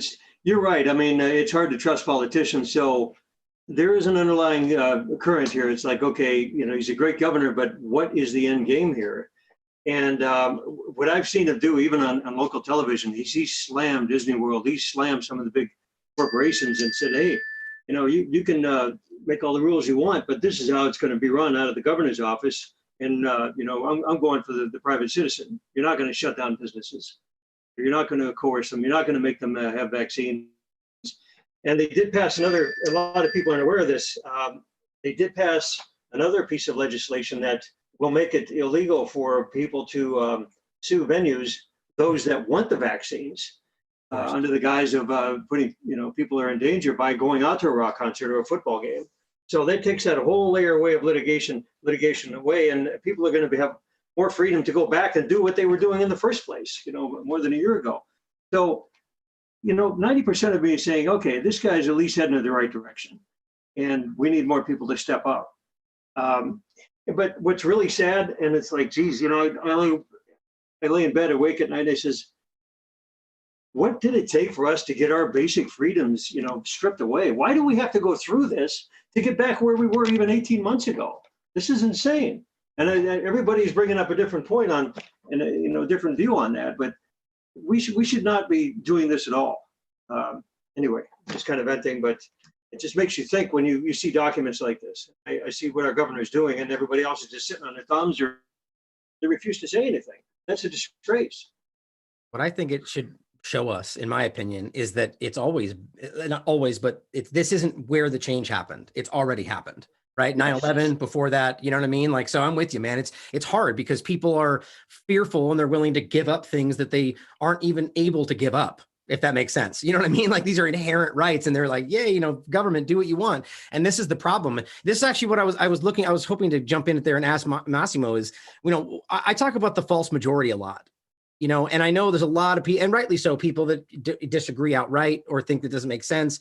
But what are your guys' thoughts on that in general, if you don't mind me asking a question, Ricky? What do you think about, the possibility that we are far more than we think we are, right? Like that there's more of us that believe what we're saying, and then more than just the people that are right with us. I would argue that middle ground is bigger than we think it is. Like the people that are like, well, I don't know, but I'm going to go along because I don't want to get yelled at by the Karen on the street or whatever, and that if we just get them to recognize that they're not alone, that all of a sudden, what do you guys think about that? It's at the very least wishful thinking. That's exactly what it is. I think there's a huge number of people who are too scared to say anything. They're not empowered. They feel alone. The media has done a great job of making people feel like this is insane to question anything and you're crazy, and and there's real consequences to it. You're going to get fired. You're going to like this and that. So there's got to be a huge number of those people. I don't know how you get those people to like admit it and like wake up and realize, because if we did all know the real numbers, then I think it would be over like that. When you get people like one-on-one or in small groups and everybody's putting their phone down and you can just talk to them, it alleviates confusion. And I have a working theory that since consent got manufactured, by the time the ink was drying on the Patriot Act, the primary role of the media has been to put us in a state of manufactured confusion. The easiest way to control people is to confuse the hell out of them, because when they're afraid. And if you're afraid, you can be way more easily manipulated.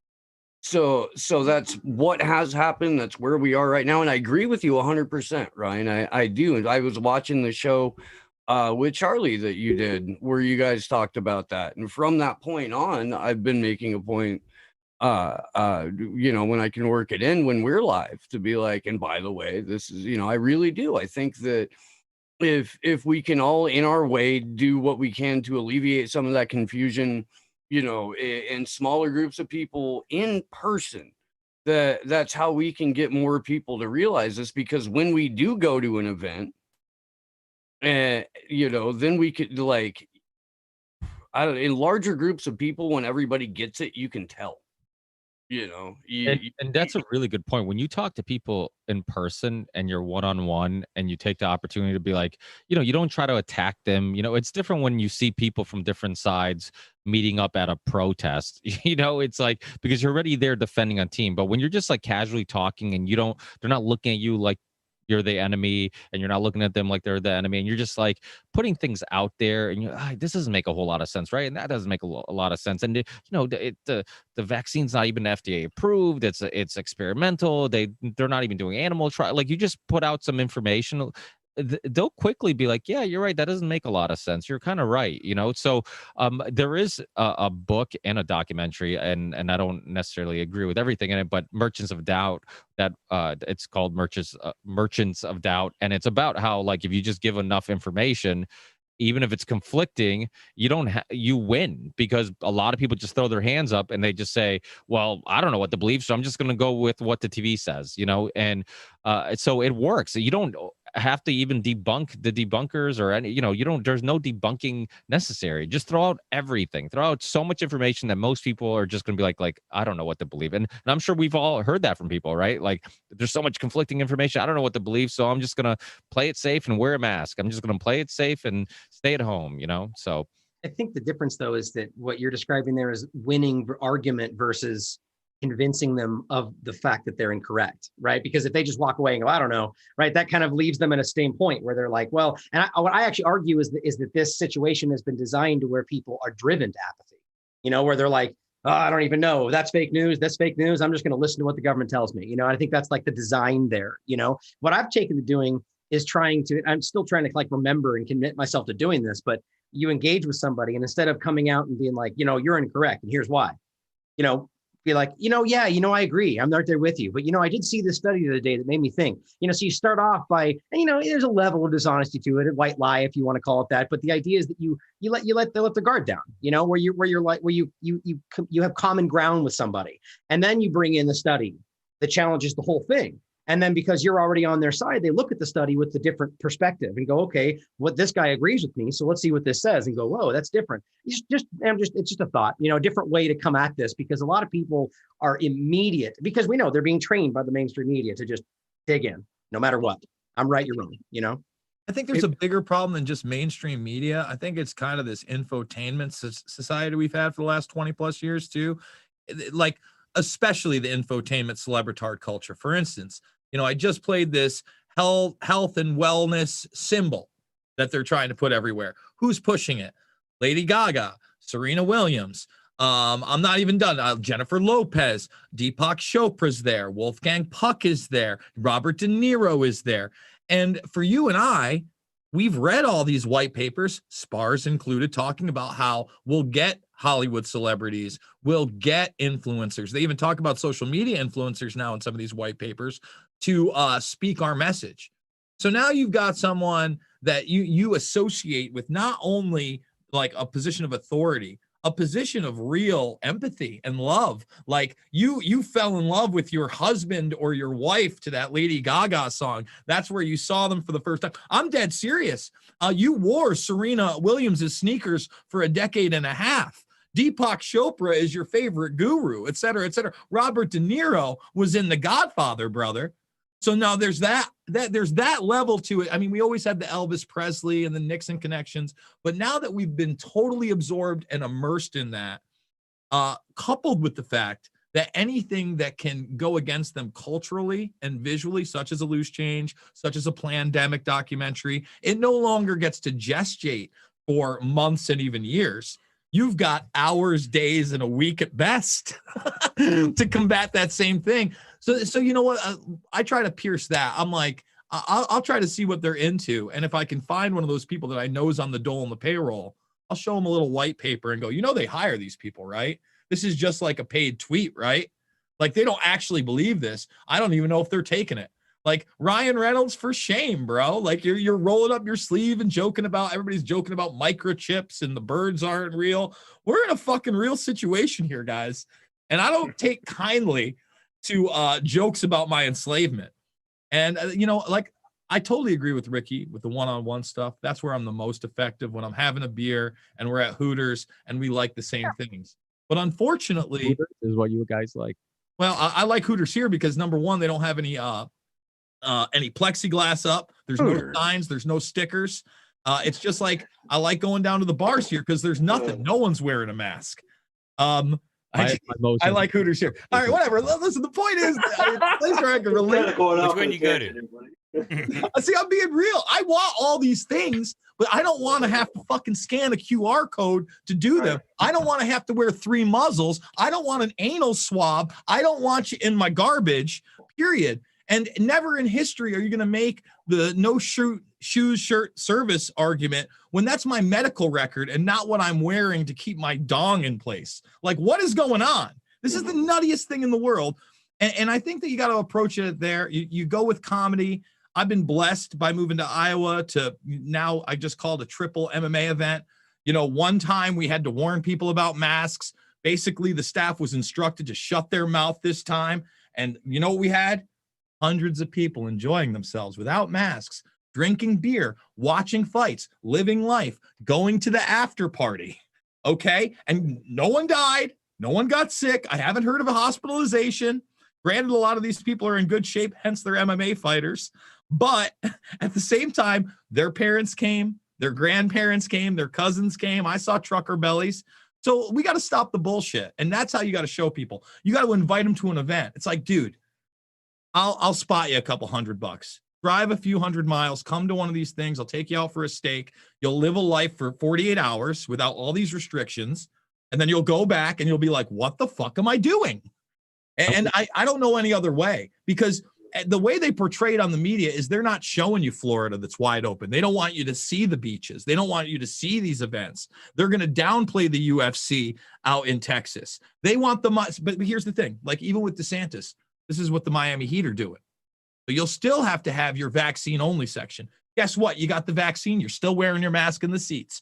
Guess what? You want to sit near the vaccine section? You're going to have to show that you got a negative PCR test in 48 hours. So now you're not even in like the special section. You're just close to the special section and you need it there. That's how whacked out it is. So any of that stuff, you see a wellness health safety seal, you see an Excelsior pass, you say no. You don't go, you call them, you say, I'm outside. I will never do business with you again on every level. They have put this into place in my small little town outside in Little Falls for the performing arts centers. So now basically, if you got a kid with a dream that wants to be an actor, they're going to have to be part of this. And so are their parents if they want to go see him at a play. This is all going to be massive coercion. And it's just no, I mean, it's the no fuck you campaign. I don't know what else to say. You know, I'll say this. I hope Iowa and Kim Reynolds get with what DeSantis is doing. I am encouraged because she just loosened to gun restrictions where a guy like me that's never owned a weapon can just magically have one now and defend myself without a permit, without registering it. So smart move. I'm glad I live here. Good job, Kim. Get on the bandwagon, getting rid of the fucking passports because Illinois is going to be in on that. All right. And I'm sorry I went to a foul mouth rant. Go ahead. One thing I want to piggyback off something that Ryan said, and when it has to do, we're uniquely qualified to talk to a lot of people about this sort of stuff with the COVID situation because of the years that we've been talking to people about false flags and things like that. And one of the things that I have figured out over the year after doing it wrong for many times is that when you're trying to have this conversation with somebody, as James Corbett would call him, like a normie, right? Somebody that's not up to speed on this, it's very important to make it a dialogue and not a monologue, because when you just open up a fire hose of information on some poor bastard, it never goes well. They feel like this, like, don't do that. It's too much information. But if you frame it a different way, if you come at them with, hey man, help me out, as Ryan said, it might start off a tiny bit dishonest, but you go, hey man, help me to understand this. Like, what do you make of this situation here? It seems so crazy that they're doing X, Y, and Z. And the person goes, I didn't know about that. Or I had never thought about that. I don't know. You're like, well, yeah, it seems like incongruent with reality that they're doing this and that the other people aren't doing that. What do you think of that? And the guy goes, I never thought of it. And you go, now I'm getting somewhere, because that's the problem, is you've never thought of it. And now you'd think that we all make the assumption that the people are thinking about all this stuff. They're not.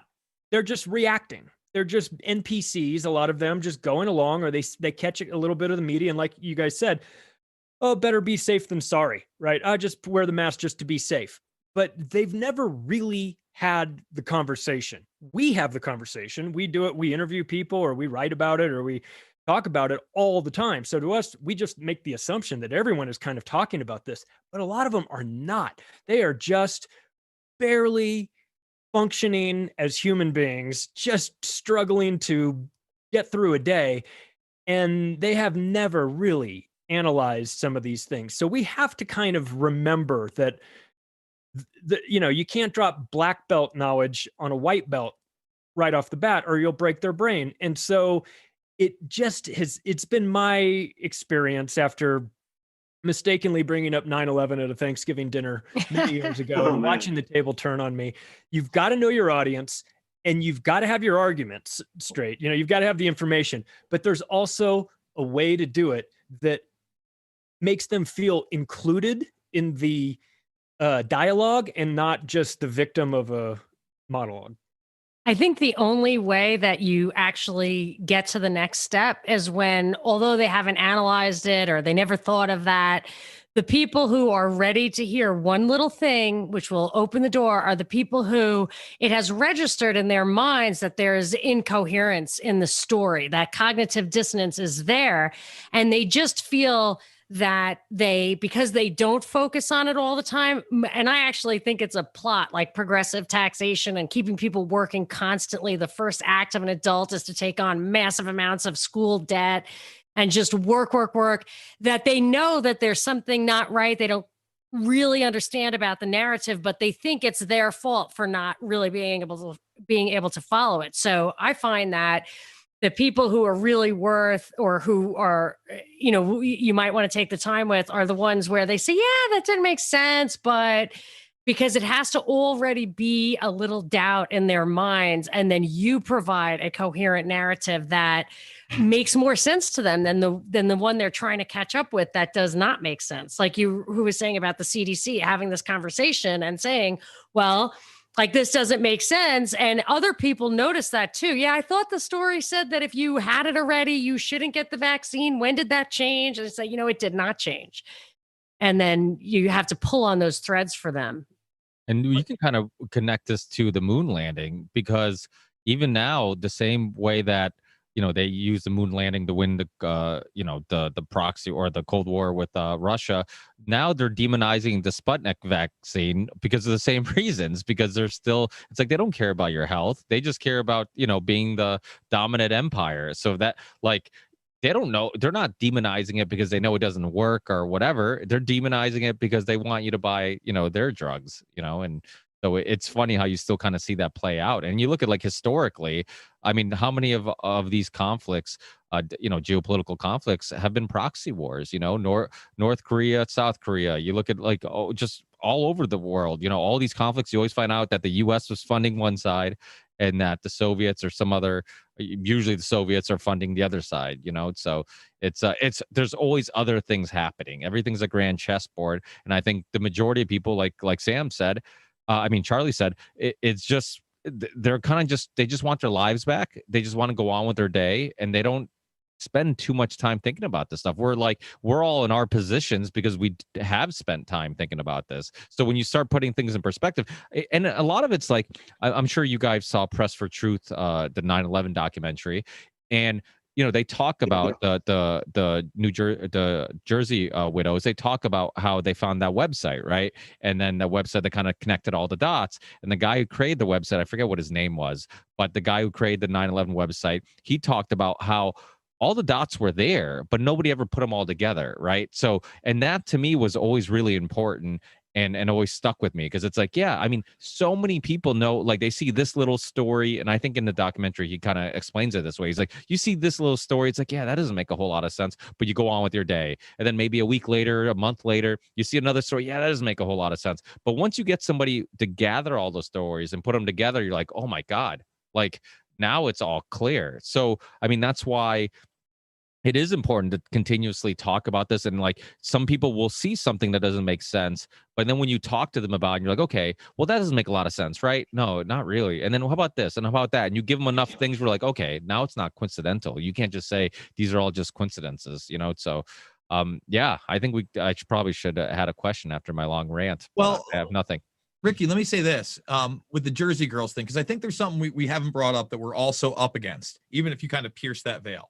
You talked about the Jersey Girls and then finding this information and going on. Well, they actually lost family members.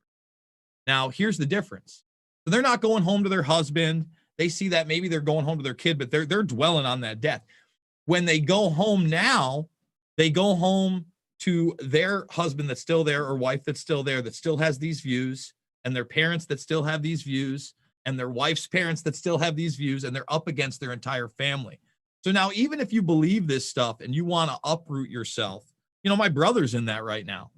He's got a daughter about to graduate high school who's been through the ringer. He's losing it. He just had another baby girl. He's got a kid that's now 3 years old and is going to be in the school system. His wife's a teacher, Yeah, you think that he wants her to get the boop boop? She's going to get the boop boop.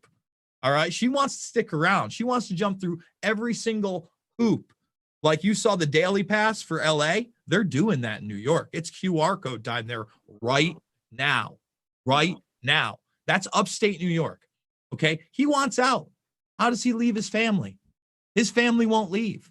And now he's still, mentally there, but there's a lot of people that will look at that and just say, well, we can't do that. Let me give you another example. I did the Chrissy Mayer podcast, right? If you know who Chrissy Mayer is. And obviously, I talked about what this real agenda is. I told her Automation Nation, transhumanism, social credit score, you name it. She woke up in the middle of the night from a nightmare. She said something to her boyfriend about the nightmare, and he turned to her and he said to her, no Jason Bermas for a month.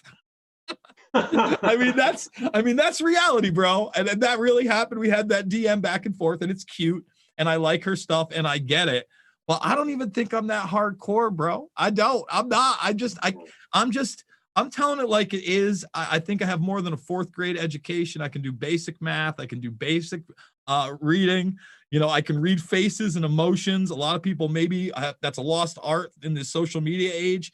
But to me, it's reaching on a human level. But remember, you're up against a whole programming narrative, a whole infotainment culture, a whole culture that is embedded in their ways, doesn't want to leave their farmhouse, doesn't want to get out with a picket sign, just wants to imagine they're going to take this thing and take their masks off. I played 3 clips of that today from Connecticut. In fact, aren't you in Connecticut, Ricky? No, I'm in Massachusetts, not too far from Connecticut. I'm close to the line, the border. Well, they just did a big propaganda piece. I just played it on Mixed Martial Mindset before this, where they're going for the COVID pass. And, by the end of it, it's the woman in the cart with her family, with a bunch of toddlers that still have the masks on, saying, I just want this to end and get the masks off. Well, I got news for you. Windstar is having their cruises go. You have to prove that you've been double vaccinated to get on the cruise. Guess what you still have to do?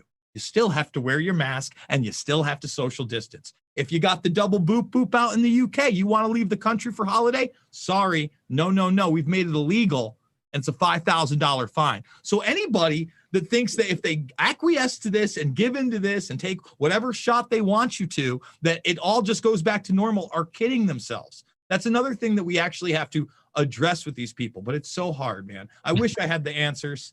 I wish I was, Keanu Reeves. I'm not.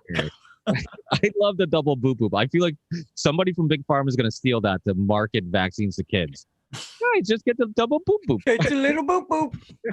Well, even people who do know that will still take the vaccine. It's just this delusion. Like, you have to give yourself something like, oh my God, I just want things. They cannot accept like the magnitude of it and the darkness of it. And they're like, I've talked to people who know, and they were there for the swine flu vaccine way back whenever, what was that, 70 something, whatever. And they know that people got sick and they got maimed and they got, their whole life destroyed. And they're talking about it and they're like, well, I just have to though, because I have to try.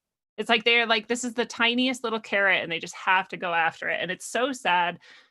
It's so heartbreaking. And I don't know if you can get someone to the point where they acknowledge that it could be deadly and horrible and a hoax and all these things, but they're still going to get it. Like, I just don't even know. Man, that happened. Carrot, right? It did. I was in DC a couple of weeks ago. We had some events that we hosted.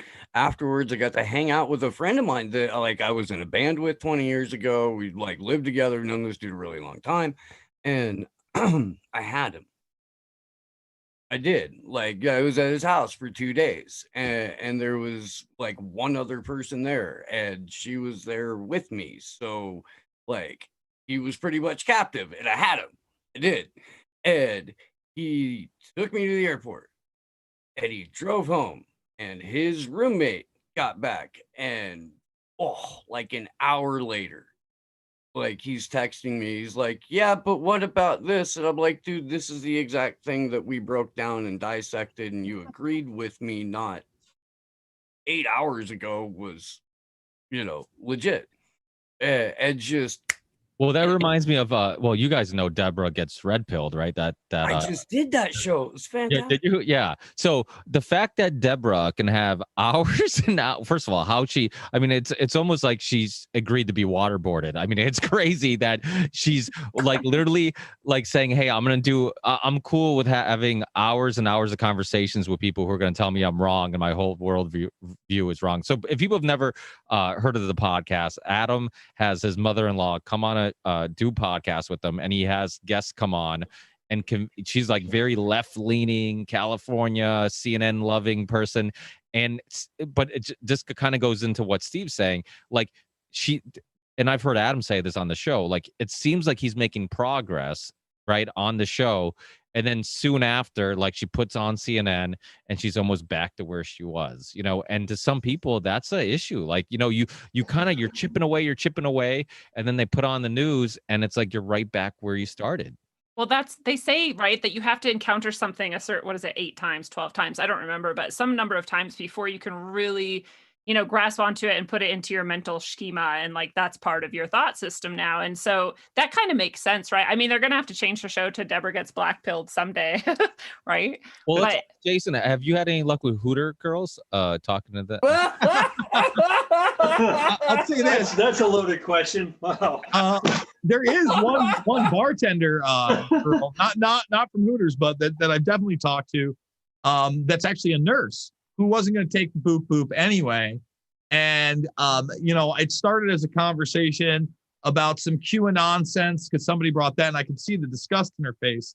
And I was very happy to see that disgust. But then I took it and I started talking about, Harvey Weinstein and Kevin Spacey and Dennis Hasser and Jeffrey Epstein, like the legit people. And she was like, no, that's all real. And I go, I get it. That's why I'm so upset about all this stuff that's making the news. And we had a really good conversation about everything, and she seemed to get it. So I have had good conversations out here. But to go back to carrots and CNN especially, has everybody seen the CNN carrot clip where they lay out what this is really about with the freedoms? Can we play that on here? I have it right ready to go. I'd love to play it for everybody. Yeah, play it, because it's super important, because they're literally publicly discussing their issue with like, oh, we don't want states to open up and then people not get the vaccine. Like it's so obvious that it's all about getting the vaccine and just pushing the vaccine. It's not about anything else. So yeah, play it if you have it. I have it. I want to play it, but I want to really reiterate: carrot on a stick. Carrot on a stick means you just keep going and you never get it. Okay, there is no reward.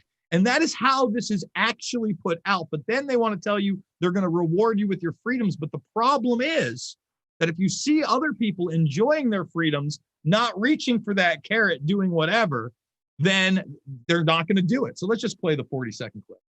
Clear to them that the vaccine is the ticket back to pre-pandemic life. And the window to do that is really narrowing. I mean, you were mentioning, Chris, about how all these states are reopening. They're reopening at 100%. And we have a very narrow window to tie reopening policy to vaccination status. Because otherwise, if everything is reopened, then what's the carrot going to be? How are we going to incentivize people to actually get the vaccine? So that's why I think the CDC and the Biden administration needs to come out a lot bolder and say, if you're vaccinated, you can do all these things. Here are all these freedoms that you have. Because otherwise, people are going to go out and enjoy these freedoms anyway. So you're going to go out and do it anyway? I mean, This is the lunacy that we've come to, that they're trying to say that you no longer have freedoms because you don't take an unproven medical dictate that they have indemnified those giving it to you. Corporate felons, by the way, many times over. Oh, yeah. If they harm you with. This woman is insane. This mindset is insane. And again, you can show that to that Stockholm Syndrome CNN watcher a dozen times and they don't get it. She literally referred to you as like a pet, like a horse following a carrot on a stick. You know what they do with horses that don't listen or break something? They put them down. I'm not a horse to be put down. One thing I've noticed, thing that objection I've been hearing a lot lately is people, using this as like, a new level of victimhood. It's almost like they say, I know somebody who almost died, or I have a relative that's on a ventilator right now, or something like that. And that in their mind, that excuses everything. And to me, it's like, okay, so you know somebody that almost died. And to me, what you're saying is, you obviously wear a mask all the time, and everybody they hang out with wears a mask all the time. And so you've been sitting inside for the last year, eating junk food, watching Netflix, just destroying your immune system. And then, let me guess, you got a little sick. Somebody got a little sick that and then it was the end of the world, and they thought that they were going to die, and then everybody was treating them like they were going to die, and so of course you're going to think that they almost died, right? And it's like, for me, it's like, I don't wear a mask, like in very, very limited situations here in Oregon, but nobody I know wears a mask, and nobody that they know wears a mask, and I don't know anybody that's gotten sick. So I think it's just complete different paradigms that we're all operating from. So I don't know, it's crazy. But isn't the argument like, we're not saying that the virus can't harm some people? What we're saying is that, like, I'm not per se a believer that the virus doesn't exist. It could exist. It could have came out of a lab.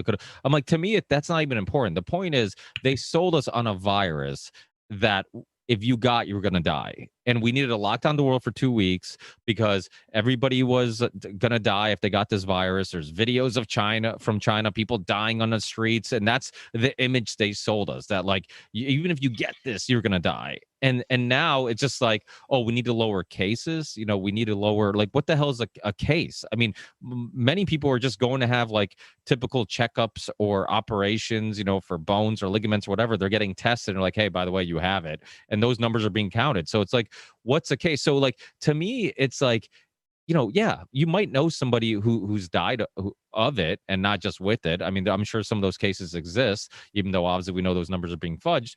But there's also people who die of the flu, of cancer, of diabetes, are we going to shut down the world for all those things? Like, people die. That's a part of humanity. I mean, and you don't take away people's freedoms for one specific thing. And you're also, if every number counts and every death matters, then how about the vaccine deaths? Like, those are completely being, it's just no big deal, so. But what you hit on right there is important, though, Ricky, is that it's the illusion of this is the big part. Right, whether or not, like, everything you said is true, but add to that the fact that there's already been tens of thousands of people dying from flu every year, or at least so we're told. That even then they were combining that with pneumonia. It's always been an illusion. Right now, it's the same thing even more. They admit it. It's right on their website. Pneumonia, influenza, and COVID-19 are one number. Nobody knows that in the normies out there because they just don't think it's true. It's listed right on the CDC. So that's a guarantee. That's an absolute fact. Are these numbers overblown? It's an absolute yes. To what degree is what we discussed. Then you got the PCR illusion. Well, we know, as a matter of fact, the CDC's website says 30% false positives. Dr. Scoville, PhD, says 95, between 40 and 45 cycle threshold. The point is, you add these things together, it's a guarantee that these numbers are lower, probably dramatically lower than what we're seeing. So I'm with you, man. It comes to the point to, is what we're being sold honest, right? We can get into the lab discussion, which I've done shows on. It's very interesting. We can get into whether it might even not be present, but I argue both of those things is valid and we should be looking into. They're, at the end of the day, taking away from the real point that right now we have verifiable information that this is false. 100%. The PCR is being used as an illusion. They're combining information. And as you said, they're adding information after the fact. We have on record saying I'm being very liberal with the death count. Or that woman, I don't know if it was Georgia, the black woman that said on the record, we're adding these in. Like, we're, just because someone died with it doesn't mean we're still adding that as a death. Or the person that dies in a motorcycle accident, the doctor says, well, we don't know they didn't die from COVID.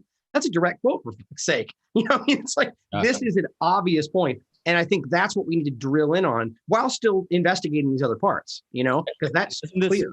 Doesn't this remind you, Ryan, of like the 9/11 and Jason, quite well, the 9/11 debate, how like people get so focused on like a little disagreement on, okay, was it a bomb that hit the Pentagon? It's like, and then we lose focus of like the whole point. It's like, wait, the whole point is that we're invading a country that has nothing to do with this.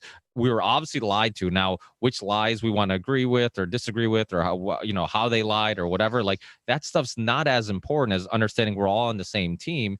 And without a doubt, there's some fuckery. Well, let's say this. Yeah, I want to talk about that because I want to say it in a way that we won't get pulled for quote unquote medical misinformation. We now don't even have the ability to point to studies for instance, like let's say there was another magical disease called Vivid-19. And Vivid-19 had a study after numerous doctors said that a cheap steroid like budesonide worked in 90% of cases to keep people out for whatever, whether it's Vivid-19 or just the flu or whatever, keeps you out of the hospital or urgent care 90% of the time. It also stops your symptoms and your fevers and long-term symptoms after 28 days. This is 90%. Okay, let's say we have those studies. We might for something other than Vivid-19. We also have studies, numerous ones, with ivermectin for Vivid-19 that in some say 100% works as a prophylaxis and others say it treats it. There's about a dozen of these studies. The Argentinian medical one are there. Now, if you took those raw numbers, you did nothing else in this country, you have 330 million. You take the WHO number, because we're all beholden to the lovable bunch at the World Health Organization, of 0.6% mortality. In other words, and this is back in August of this year, they put it out. It's Bloomberg. Anybody can look it up, 0.6%. So we got 330 million people in this country. That roughly accounts for, when you talk about it, 0.6%, 1.65 million people if everybody got infected with the virus, right? But that's impossible. No virus has ever infected everybody. We'll give them that number. Now, if you get rid of the prophylaxis of ivermectin for Vivid-19, of course, and you just go with the budesonide, you will keep 90% of those people out of the hospital. Okay, so at most you can get is 10% of them dead. That's 165,000, 170,000 deaths that you would attribute to this thing, if that's from the inflection point. So in other words, if you had this and you knew it, and now the studies are out since February, this still isn't instituted as policy for these things. And if you talk about those policies for something other than a fictional virus like Vivid-19, they pull your channel. Okay, I've got 2 of my strikes for talking about ivermectin and playing the Senate hearing clips. So now we're in a really weird time because those numbers make sense. And you say, well, they're saying 500,000. Why don't we put my plan in now? And at most, what could we have? Another 60,000 deaths, et cetera, if everybody who got it got that treatment and it was as effective as the study. You can't even say that now. That's a huge leap. Like, I can't point to the studies because it's doubt or misinformation, and they'll just call it misinformation. You should have every right to point to studies no matter what. But can I bring a conversation to the table that I think is slightly contentious in regard to that topic? Because sure. I'm with you on absolutely being able to discuss these things. We should research them. But I don't get why it's become this. I mean, I do. I think it's a partisan thing for the most part. Not you, Jason, but like the larger discussion. And ultimately that we're arguing which big pharma drug works better.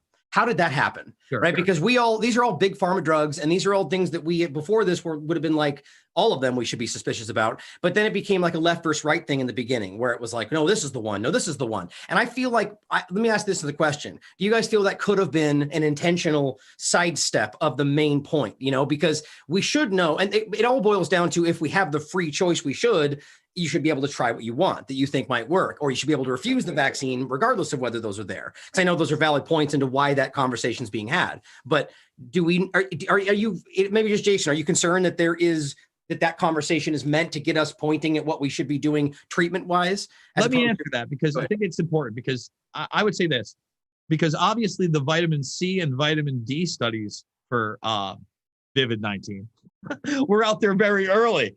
And I was talking about those studies as well, but all of those studies, at least the ones that you get in medical journals, were also coupling it with another corticosteroid, right? That's why I always made the caveat of steroids. So I guess that my point is that if I come to any kind of normie with just saying vitamin C or vitamin D immune system, sure, that's there, but I can't point to a study, unfortunately, where those big pharma drugs aren't like the main focus. And I guess, why have I gone with budesonide mostly? You know, number one, you had all the testimonials. You had Bartlett doing it in Texas, right? You now have the Oxford study on it. It's extremely cheap. And I'll say this, again, I believe that me and my family had this back in November of 2019. I've gone over this story. My sister was hitting my niece's inhaler, and specifically cited in this Oxford study is the use of an inhaler and budesonide in that inhaler in order to bring down these symptoms. And she saw a great reduction in her symptoms by doing that. So again, now I'm just going on my body and personal experience with, what I've seen with my family. But again, I can't point to studies that are just natural. You're not wrong, right? But then think about the other things that they put out there. Dextromethasone, they've wavered back and forth on that. Remdesivir, now they're saying that's not effective either. Obviously, you have the demonization of hydroxychloroquine, which was there. I'm with you, especially when, we talked about all these drugs and the felonies. Guys, we're talking about Johnson & Johnson and baby talcum powder. We're talking about Zantac, like a heartburn med. That's how nefarious these people are. These things are on the shelf. We're talking about things like Roundup. So I'm very much in agreement with you. But again, if you're going to bring the argument to normal people, you gotta have the thing that you can bring up on the magic box that makes their eyebrow at least raise for that 5-10 seconds. Fair point.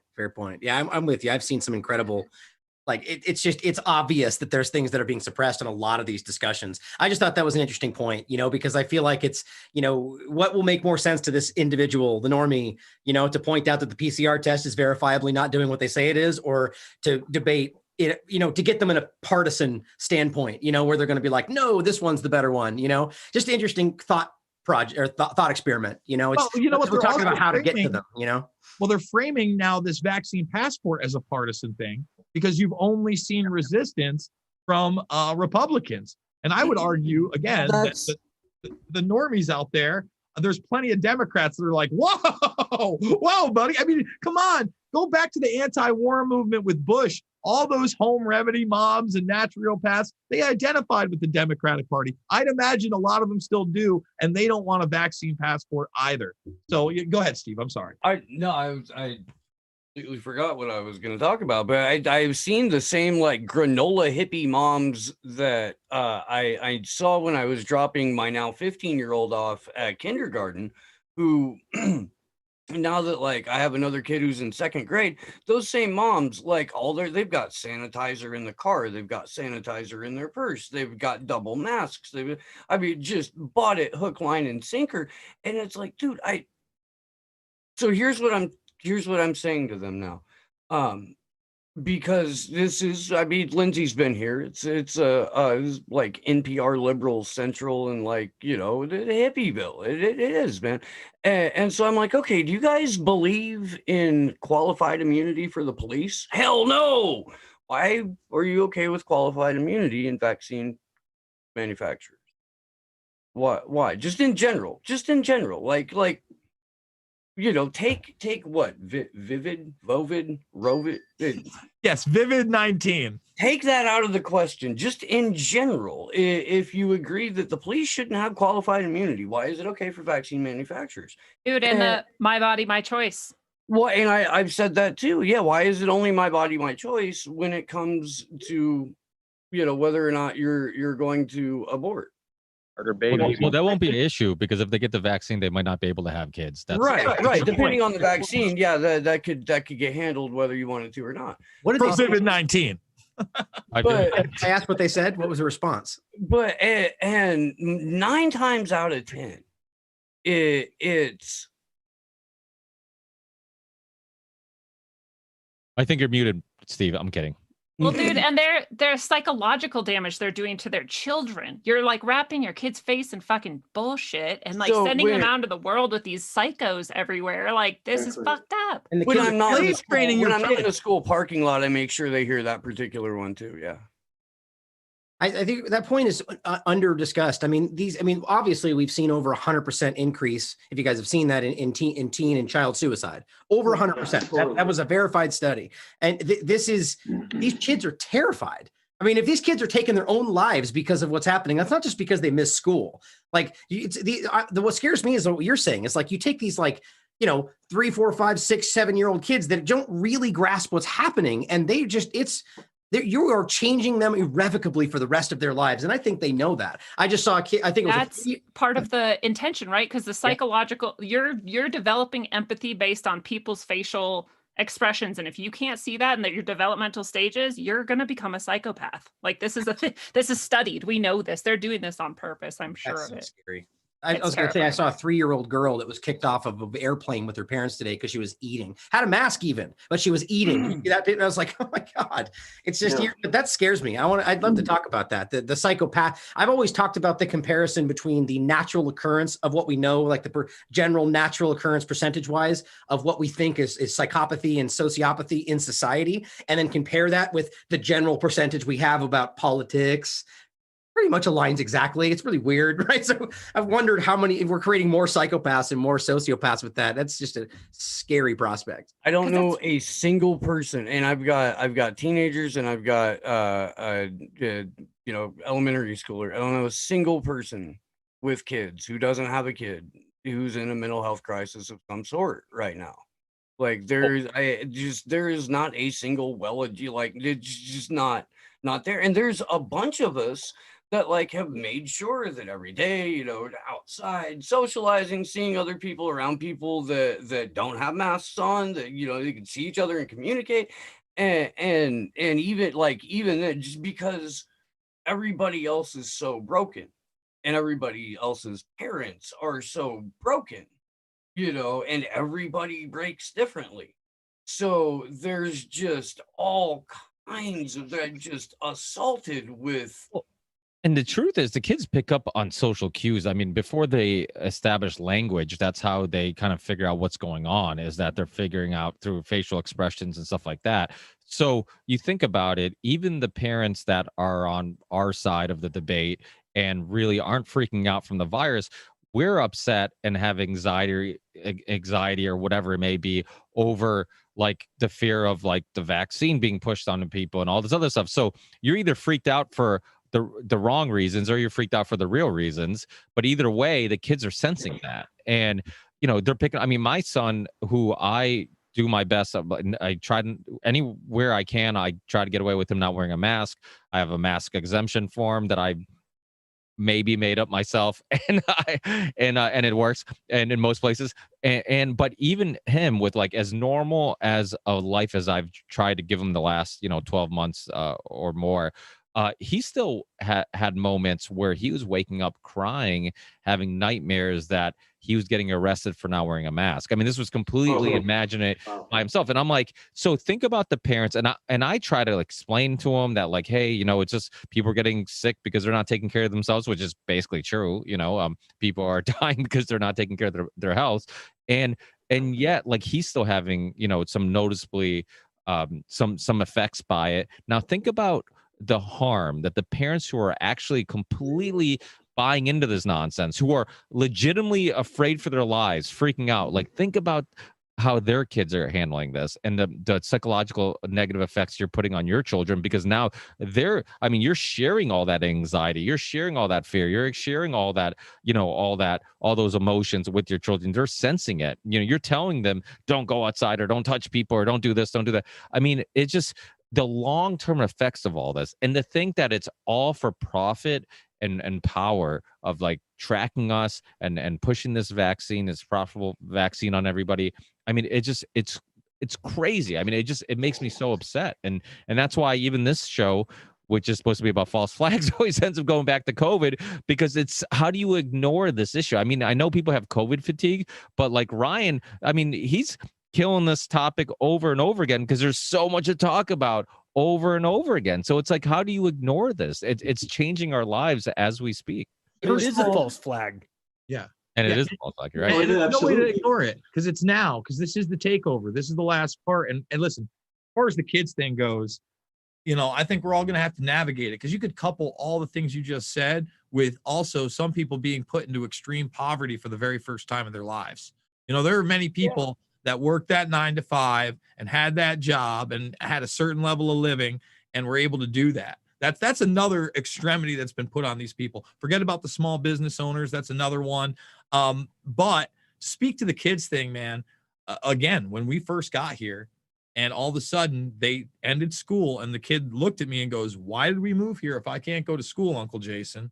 And I wanted to cry. I'm lucky. I made the right decision. It's become full circle where they're back in school full time. Wednesday is the only half day. My one niece literally just got student of the quarter. They were able to play unmasked sports which they wouldn't have been able to do in New York. There wouldn't have been even sports for them there. Forget about that. They're going into soccer coming up, also unmasked. My one is in drama. They, it was just a little Easter vacation. They both did play dates, sleepovers. Kids don't have masks. Their parents get it. I'm lucky. I scoped out America and I saw where's the least madness and the most common sense. And unfortunately, if you're not going to push for that in your community, you better do what I did. And I would rather that you push for that in your community, but it's going to take you saying no to the boop boop passport. It's going to make you get out there and say no to this wellness sticker. It's going to be the hard conversations. Otherwise, man, pack up and get ready, because they're ready to divide this country like they never have before. We ain't seen nothing yet. You thought 2020 was wild? Buckle up. We're a quarter of the way through 2021, and we're still all focusing on 2020 because that's how bad people want everything to go back to quote unquote normal. We're almost halfway through the year, guys. I want to point that out. It's going to be 2022, and we're going to still be talking about these same things and these extenuating circumstances unless something pops off. And we know that this system, it's beyond just control of all of us, man. You know what this is. It's that transhumanist agenda. It's the automation nation. It's subservience. It's total control. Hey, guys, I'm going to have to back out. I appreciate you inviting me, Ricky. I'll definitely be on again and love to carry on this conversation. Let me close with, I don't know if you all heard of a school district that's about 50 miles due west of the Dallas-Fort Worth area. Between the parents and the students and the teachers, faculty, all the support staff, about 3,500 people. They went through this whole thing. They did not stop. They had their football games, their basketball games, their wrestling, their cheerleading, the proms, the homecomings, everything, all the way from K through high school. And I'm thinking to myself, this is a prime example, not only of economic control, but of mind control. And the folks, for lack of a better term, that are moving the chess pieces around the board on this whole case, they're seeing, okay, what are we willing to tolerate? What are we willing to put up with and not tolerate? And that school district is a prime example of how we should have, a lot of school districts should have stepped up. And they took a vote early on before the school year started. And the school administrators, the principals, the school board directors said, hell no, we're not going to buy into this.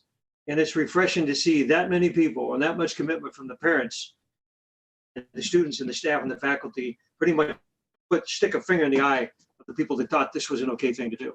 So anyway, I'm going to close with that. I got to head out, and it's an honor to be with you guys. Appreciate it. Yeah. Thank you so much, Chris, for being with us. Hey, Chris. Yeah. Thank you. Take care.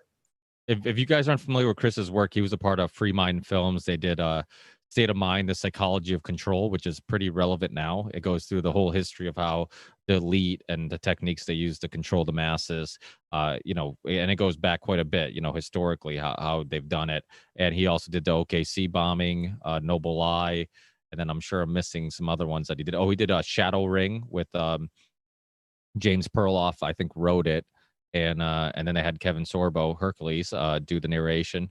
So that was a good one too. So yeah, definitely check out his work. But I know Mike needs to go, so we need to kind of wind it down a little bit. I wanted to let everybody get a second to plug their websites, plug their work. I know some of us have been banned and off places or censored off places. So let people listening who want to go into your work and explore your work, let them know where the best places are to find you and support you. And if anybody else wants to say anything, we got a couple minutes if you guys want to. I don't want to cut anybody off. If anybody had anything else they wanted to add to the conversation before ending it. I just wanted to say that as a teacher of 14 years and who understands how sick school is and recovering from all of that.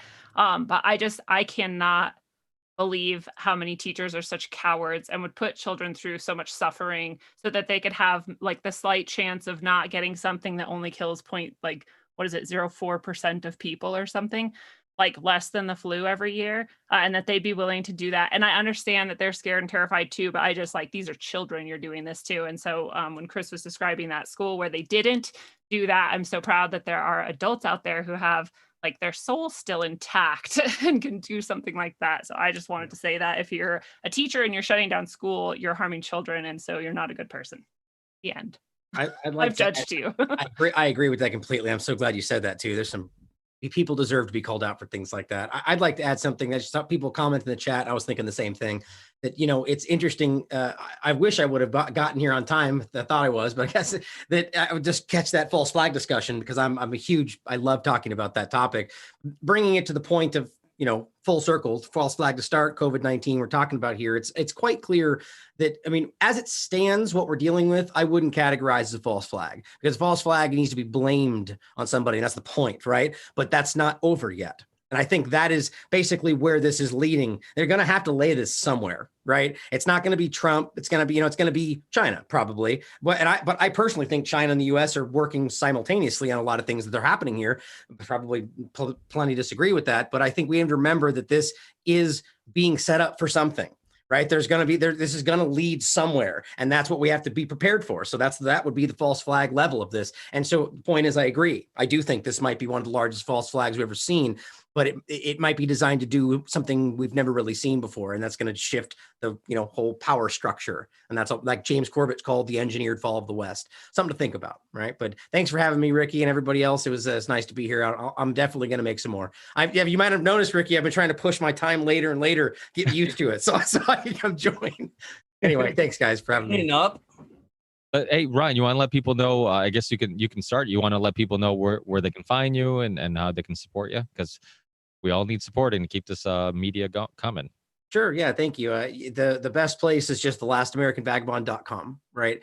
The more than anything, I would like people just to engage with the work, think about what we're saying, share the content, supporting. We are completely donation funded platform, top to bottom, no advertising, nothing else. So anybody out there wants to support the work, do it because you believe in it. That's it. There's plenty of ways you can. And I also want to I'm probably going to try to come back on when this gets closer, middle of the month, but I want to remind people that I'm working on the platform, which is called Super U, which we're already demoing for people right now. And it's the people that have seen it are very excited. There's nothing else like it out there. It's better than YouTube, in my opinion. It has everything YouTube has, plus plenty more stuff. I've been poking it, letting people know it's coming, but we're already demoing for a lot of people you guys are well familiar with. And so this will be coming out very soon. And I just want people to get excited about lots of new things. Hopefully there's more platforms coming as well. The point is, YouTube bad, go another direction, right? So thanks for having me on. Is it a video platform? Live streaming. Everything. It's live streaming, embed, scheduling, chat, super U shouts, what we're calling it, all kinds of stuff. It's coming. It has everything you would have anywhere else. But don't take my word for it. It's coming. I'll scream at it that's where I'm going to be broadcasting mostly when it comes. So I'll let you guys know. Hey, Jason, you want to tell us where people can find you? Because I know you're kind of you're still on YouTube. Let people know how they can support you, and then the Hooter waitresses you end up supporting. You just love going back to the Hooters, my friend. I know. Who wants to buy that overpriced golf bag they try to sell them every time they come by this table?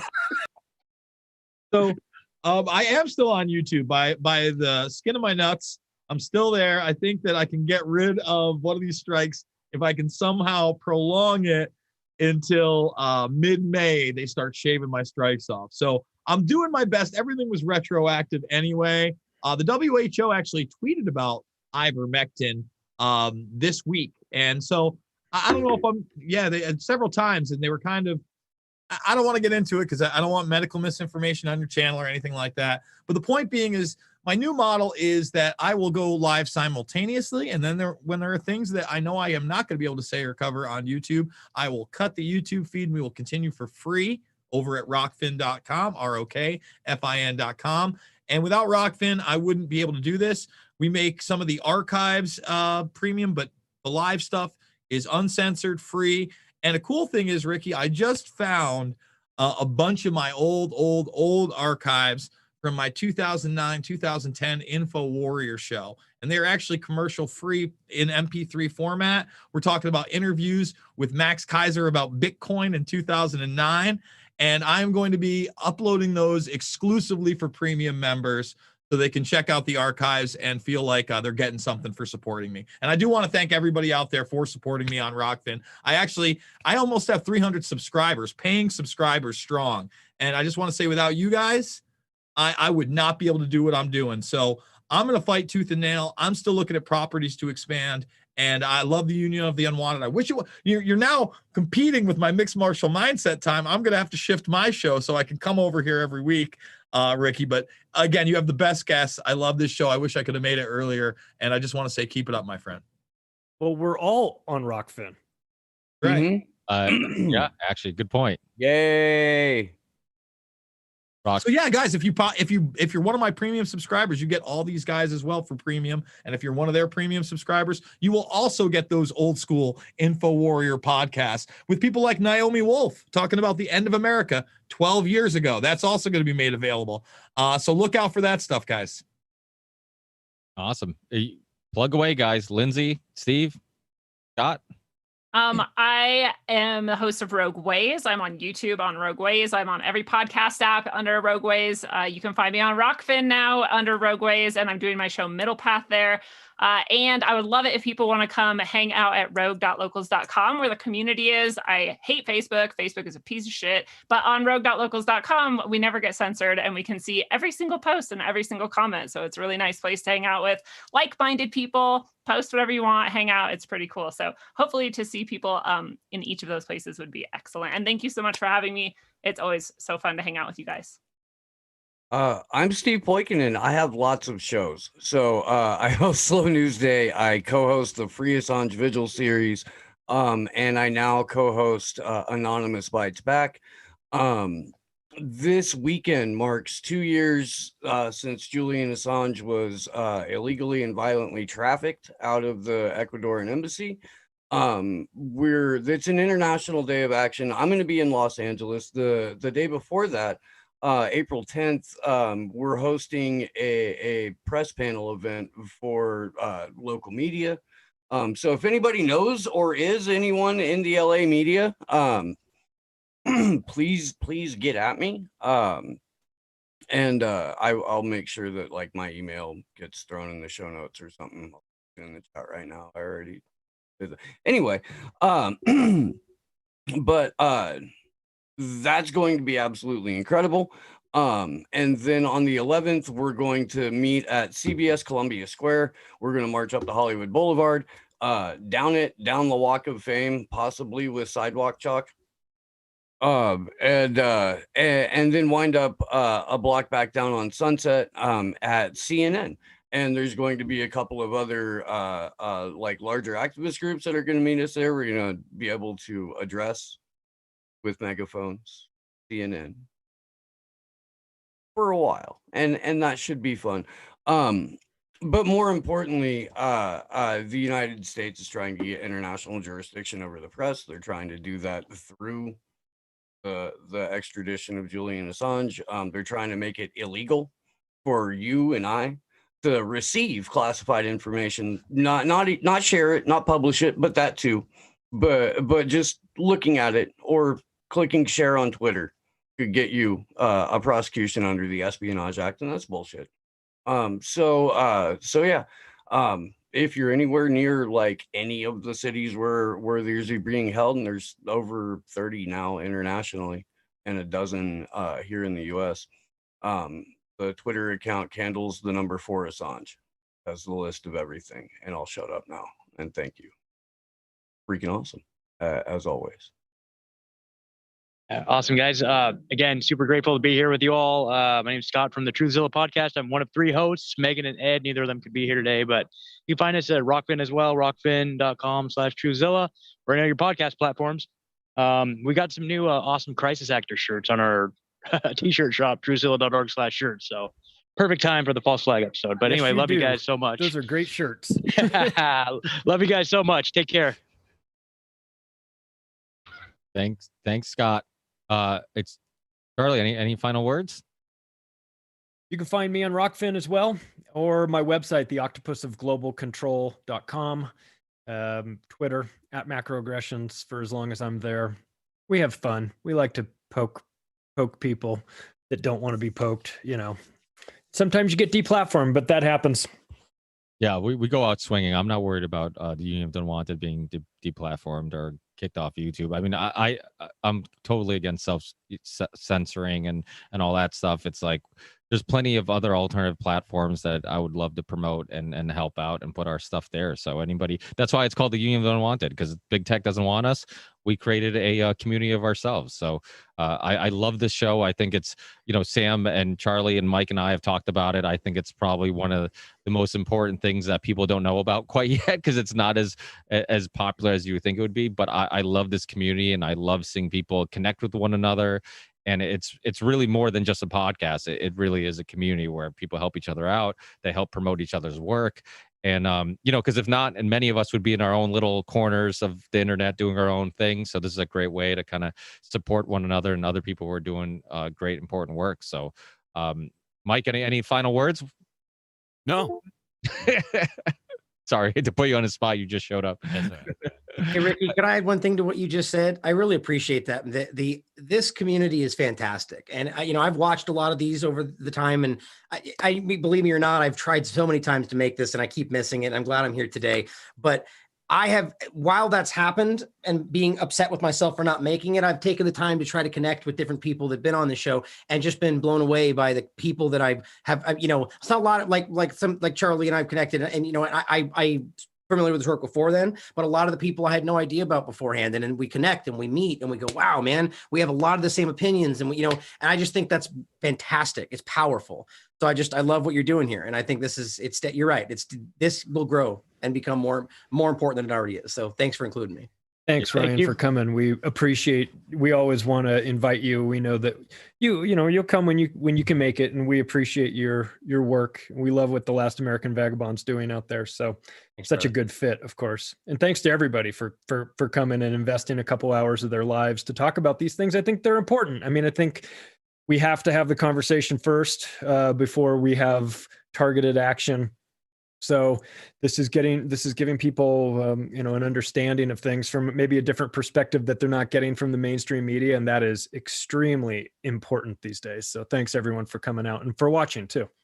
Yeah. And I think similar to, I'm sure you guys have a lot of listeners that will tell you, like, thanks for being outspoken, because they feel like they're crazy because nobody else around them is seeing the world the way they're seeing it.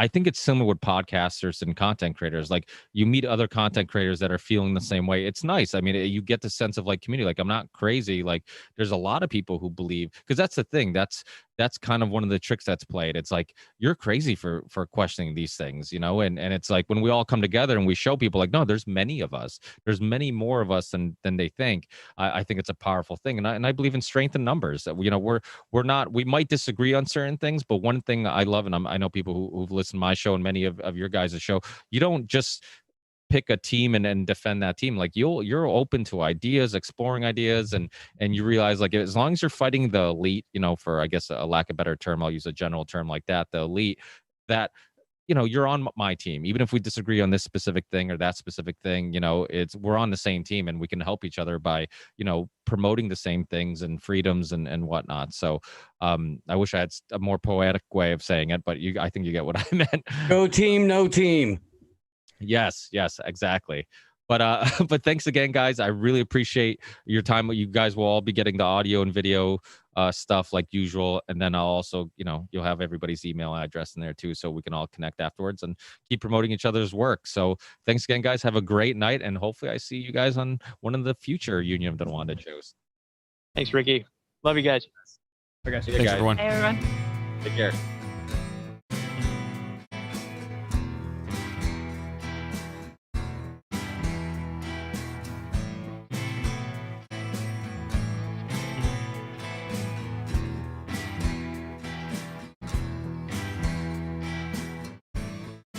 Talking about him. I'm Mr. False Flag.